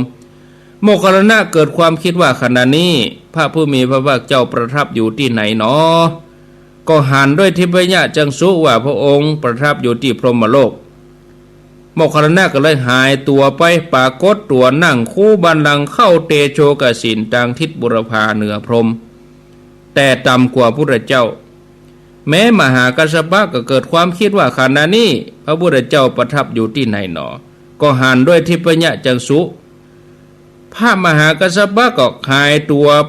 ไปปรากฏนั่งคู่บัลลังก์เข้าเตโชกสินทางทิศทักษิณเหนือพรหมแต่ต่ำกว่าพระพุทธเจ้าแม้ท่านมหากัปปินะก็หายตัวไปปรากฏเข้าเตโชกสินนั่งทิศปัจฉิมแม้ท่านอนุรุทธะก็หายตัวไปปรากฏนั่งคู่บัลลังก์เข้าเตโชกสินอยู่ทิศอุดรในอรรถกถากล่าวเพิ่มเติมอธิบายเพิ่มเติมว่าพระพุทธเจ้าแล้วก็พระเถระทั้งหลายเข้าเตโชกสินออกแล้วอธิษฐานขอให้มีเปลวไฟปุ้งออกจากสรีระร่างกายเปลวไฟนั้นปรากฏแจ้งทั่วพรหมโลกครั้งนั้นโมคคัลลานะได้กล่าวกับพรหมว่าพรหมท่านผู้มีอายุความหันทิฏฐิในการก่อนของท่านแม้ในวันนี้ก็ยังมีแก่ท่านกายังกึดยังเก่าอยู่กานี่นะท่านหันรัศมีของพระผู้มีพระภาคเจ้าอันวิเศษเบื้องหน้าของท่านหรือเปล่าเป่งแจ้งทั่วพรหมนี้คือถามว่าความหันพิษที่สำคัญพิษแต่ต้นน่ะยังมีอยู่ก่อพรหมนั่นก็ตรัสว่าข้าแด่ท่านผู้นิรทุกข์คือผู้บ่มีทุกข์เนี่ยทิฏฐิในการก่อนของข้าพเจ้าบ่ได้มีแก่ข้าพเจ้าหันรัศมีของพระผู้มีพระภาคเจ้าเป็นไปเหนือในพรหมโลกฉะไหนวันนี้ข้าพเจ้าจะพึงกล่าวว่าเฮาเป็นผู้ที่เที่ยงติดต่อกันเล่าคือหมายความว่าต่อว่าเมื่อหันพระพุทธเจ้าแล้วสาวกมายังพรหมโลกความเจื้อความหันพิษที่ว่าบ่มีไผมาที่นี่ได้ย่อมบ่มีแล้วละไปแล้วลืมไปแล้วบ่หันอย่างอันแล้วพรหมที่เจื้อพิษว่ามีเฉพาะตัวเก่าเนี่ยอยู่ที่นี่ซึ่งเป็นสัสสตทิฏฐิ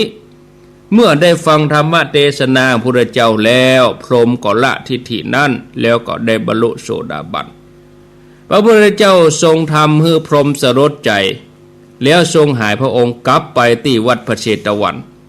ลำดับนั้นพรหมก็ห้องพรหมปริชัชชะองค์หนึ่งเป็นพรหมที่คอยรับใจหมู่มหาพรหมดุจสามเณรถือของต้วยตามภิกษุเลี้ยวบอกว่าท่านจงไปหาโมคคัลลานะเนอแล้วก็ไปเฮียนไปถามเปิ้นกราบเรียนถามยังมีสาวกทั้งหลายของพระพุทธเจ้าพ่องกอยังมีแหมกอที่มีอนุภาพเหมือนโมคคัลลานะเหมือนกัสสปะเหมือนกัปปินะอนุรุทธะยังมีแหมกอพรหมปริสัชชะรับคำแล้วหายตัวแวบไปปรากฏที่เชตวันเบื้องหน้าโมคคัลลานะแล้วกราบเรียนถามตามที่พรหมมหาพรหมเต้ามหาพรหมสั่งมาว่าลูกศิษย์พระเจ้า มีแหมกอที่มีฤทธิ์เนี่ยอย่างโมคคัลลนะอย่างกัสสปะกัปปินะอนุรุทธะเนี่ยมีแหมกอโมคคัลลนะก็ตอบว่าโอ้สาวกของพระเจ้านี่นะได้วิชา3บรรลุนะฉลาดในเจโตปริยญาณหมดอาสวะกิเลสยังมีอยู่มากพรหมปริสัทสะฟังแล้วก็ชื่นชมอนุโมทนากลับไปเล่าให้มหาพรหมฟังว่าโอ้บ่ใจมีตัวอันเนอลูกศิษย์ของพระเจ้ามีนักเนอมหาพรหมฟังแล้วก็มีใจชมชื่นยินดีในอัตถกถาอธิบายว่ามหาพรหมส่งพรหมปริสัทสะไปถามโมคคัลลนะเพราะตัวเองตนหูจักคุ้นเคยกับท่านนักกว่าพระเถระ3 ตนนั่นนะวันฮือจะเอาการปราบมารมาฮือฟังโมคคัลลนะปราบพญามารชื่อว่าพญามารวสวัตติมารนะศรัทธาญาติโยมเฮาเคยได้ยินสวรรค์จันทร์วัสวัตติมารนะศรัทธาญาติโยมแล้วก็ปราบนันโทปนันทนาคราชโอ้จะตื่นเต้นไปติ๊กๆเนาะโมคคัลลนะนี่นะเรื่องโมคคัลลนะนี่จะตื่นเต้นไปติ๊กๆจะม่วนไปติ๊กๆสำหรับเจ้าอีก่อนเพราะประเด็นนี้มันจะ6 โมงละใครบ่ลุกก็ลุกมาเห็นรับไปเห็นแล้วกะเล่าขนาดนี้ยังรับไปอยู่กับจบข่าวนั่นแล้วมันพูกมาถามมันไปตึกไหนแล้วท่านอาจารย์ก็ไปรับละกันนี่ช่วยหน้าหรอลุกไปละช่วยหน้าล้างหน้าแปรงฟันเนาะใครรับก็ตืดตีนหู ดึงตีนหูลกจิ้วก็ได้ ไปญาติแต่เด้อรับก็รับไปเถอะไปว่าอย่างก็รับก็รับไปไม่ว่าอะไรหนาวน้อยเน้อมาเจ้านี่หนาวน้อยวันนี้บ่มีรายชื่อเพราะอ่านไปตะวาแล้วนะบ่มีรายชื่อที่ฝากมาอ่านไปเรียบร้อยไม่มีรายชื่อแล้วนะต่อไปนี้ก็จะวางสายสักเล็กสักน้อยวันนี้อยู่ด้วยกันถึงเวลา7 โมงแล้วกันเดียว6 โมงป่ายก็จะเอาพระเจ้า500 จาดมาแถมเพราะวันนี้อยู่2 ชั่วโมงสักกรรมมา6 โมงป่ายสักน้อยจะเอาพระเจ้า500 จาดมาแถมฮือนะก่อนที่จะวางสายนี่ก็เดี๋ยวจะทบทวนเกี่ยวกับรถราที่จะเดินทางไปก่อนท่านอาจารย์บดินทร์นี่ท่านเบิ่มก็จะไปตัวเนอร์ไปน้องตังนาเหลืองเนอท่านบดินทร์เพิ่นจะไปเอาพี่น้องแม่แจมไปแอวโตยพาตินโจกแม่แจมนี่เพิ่นจะวางศิลาฤกษ์ที่วัดต่อเรือวันที่19เด้อพี่น้องแม่แจมอาตมาก็จะไปหลายตนหลายองค์ไปพระเดชพระคุณหลวงปู่พระพรหมมงคลแต่ใกล้ๆนี่กับวันพุธวันฮือเนี่ยวันที่11 มกราที่วัดวังดินวันที่11 มกราบางศิลาฤกษ์สร้างเจดีย์ที่วัดวังดิน19 มกราปกปุ้นที่วัดต่อเรือตำบลจางเครื่องอำเภอแม่แจ่มไปร่วมด้วยช่วยกันอนุโมทนาบุญด้วยกันเนาะแม่แจ่มก็จะไปอยู่หลายเอาก็ซ้อก็กะเอากล้องไปตัวก็ได้รู้เอาไปเอากล้องไปตีที่อันสระบุรีไปตีกันสระบุรีจะไปตีคนตีอย่างนั้นจะไปวางมวยก็ไปตีกล้องนะกะมองซิงมองก็ยังแควนโดเนาะแห่ต้นให้อย่างเข้าไปนะคนเมืองเหมือนกันหรอกเป็นว่าเปิ้นลูกเจียงแสนเจียงไฮ้ปุ่นนะอพยพไปอยู่ปุ่นวะอย่างใดก็เดี๋ยวจะมาเล่าให้ฟังกันเนาะเรื่องราวของบ้านตะโนดจังหวัดสระบุรีหมู่บ้านตะโนดสระบุรีเนี่ยเปิ้นเป็นจะใดอีนะจะเป็นเกี่ยวกับสินค้าผลิตภัณฑ์อีวะศรัทธาญาติโยมทั้งหลายก็เดี๋ยวจะได้มาเล่าให้ฟังเนาะบ้านตะโนด เป็นชุมชนคนเมืองนี่นะตำบลดาวเรืองอำเภอเมืองจังหวัดสระบุรีชื่อว่าบ้านตะโนดนี่เปิ้นเป็นนั้นวิถีล้านนาลูกเป็นวิถีล้านนาก็เดี๋ยวจะเล่าให้ฟังศรัทธาญาติโยมท่านทั้งหลายเป็นข้อมูลเนาะที่เขาจะไปนี่คือบ้านตะโนดบ้านตะโนดตำบลดาวเรืองอำเภอเมืองจังหวัดสระบุรีเป็นชุมชนคนเมืองนครโยนกปุระก็บ้านเฮาเนี่ยกะโยนกบ้านเฮาใจยวนโยนกนะมีวัฒนธรรมรากฐานมาจากวัฒนธรรมล้านนาเป็นชุมชนลุ่มน้ำป่าสักก็คือเขื่อนป่าสักชลสิทธิ์อพยพมาจากเชียงแสนเชียงไฮ้ปุ่นวะนะมีประเพณีการกินสลากโลเลี้ยงขันโตกศิลปะการตอผ้าปื้นเมืองการอู้เมืองกำเมืองกินเมืองฟ้อนเมืองนี่ศิลปะการตัดกระดาษมีจ่อมีตุงใบตองขนมจ๊อกเป็นวัฒนธรรมที่อนุรักษ์ไว้ในชุมชนบัดเต่าแต่นั้นก็ยังมีวัฒนธรรมพื้นบ้านนะอันนี้ที่เอวที่หยังก็ดีก็มีก็หมู่บ้านนี่เพิ่นจะมีหอวัฒนธรรมที่มีการแสดงกิจกรรมต่างๆเป็นวัฒนธรรมล้านนามีของสะสมพื้นเมืองเนี่ยเป็นเฮือนล้านนาโบราณเป็นของเจ้าเมืองสระบุรีคือหลวงจบกระบวนยุทธแล้วก็บ้านของเสือคงนี่เป็นโจรที่เรื่องชื่อในจังหวัดสุพรรณบุรีในอดีตเนี่ยนอกจากนี้ก็ยังมีผ้าตอโบราณที่เปิ้นสะสมไว้มีบริเวณทางน้ำหน้าบ้านก็เป็นที่เก็บที่จัดแสดงเรือชนิดต่างๆที่เปิ้นเอาไปใช้ในลุ่มน้ำป่าสักภาคกลางเรือโบราณเกือบ20 ลำเปิ้นห้องว่าพิพิธภัณฑ์เรือลุ่มน้ำป่าสักจากนั้นก็บริเวณต้าน้ำก็มีการฟื้นฟูมีตลาดน้ำโบราณมีสวนสมุนไพรมีการจัดภูมิสถาปัตย์งดงามแบบล้านนาเป็นที่พักผ่อนหย่อนใจบริเวณใกล้เคียงก็มีบ้านต้นตาลนี่เป็นพิพิธภัณฑ์ไทยยวนล้านนาวัดเขาแก้ววรวิหารวัดเสาล่องไห้มีศาลเจ้าแม่นางตะเคียนที่โด่งดังสระบุรีก็จะมีที่หนึ่งแห่งคืออุทยานป่า7 คดเป็นน้ำตก7 คดรวมถึงสถานที่ที่สามารถเอี่ยวพอปักช่องเขื่อนป่าสักชลสิทธิ์งานหัตถกรรมก็จะมีงานดอกไม้จากผ้าใยบัวมีการทำของคนรุ่นใหม่นี่ศรัทธาญาติโยมท่านทั้งหลายอันนี้เป็นข้อมูลเบื้องต้นกับบรรพุวันฮือนี่หูเรื่องผู้วันฮือนี่หูเรื่องจะได้ไปติดต่อติดอย่างเรียบร้อยไปได้เกียมกะ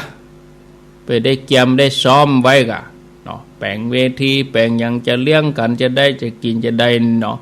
อันนี้เป็นข้อมูลคือศรัทธาญาติโยมเบื้องต้นแต่อาตมาจะไปวันที่5นี่ก็ไปอยู่2, 3, 4 ตนอันเดียวที่ท่านพระครูกัญญาประโมทกำลังไปจวนพระบางตนก็ได้ไปบางตนก็ติดธุระท่านพระครูสถิตนิ่มได้ไป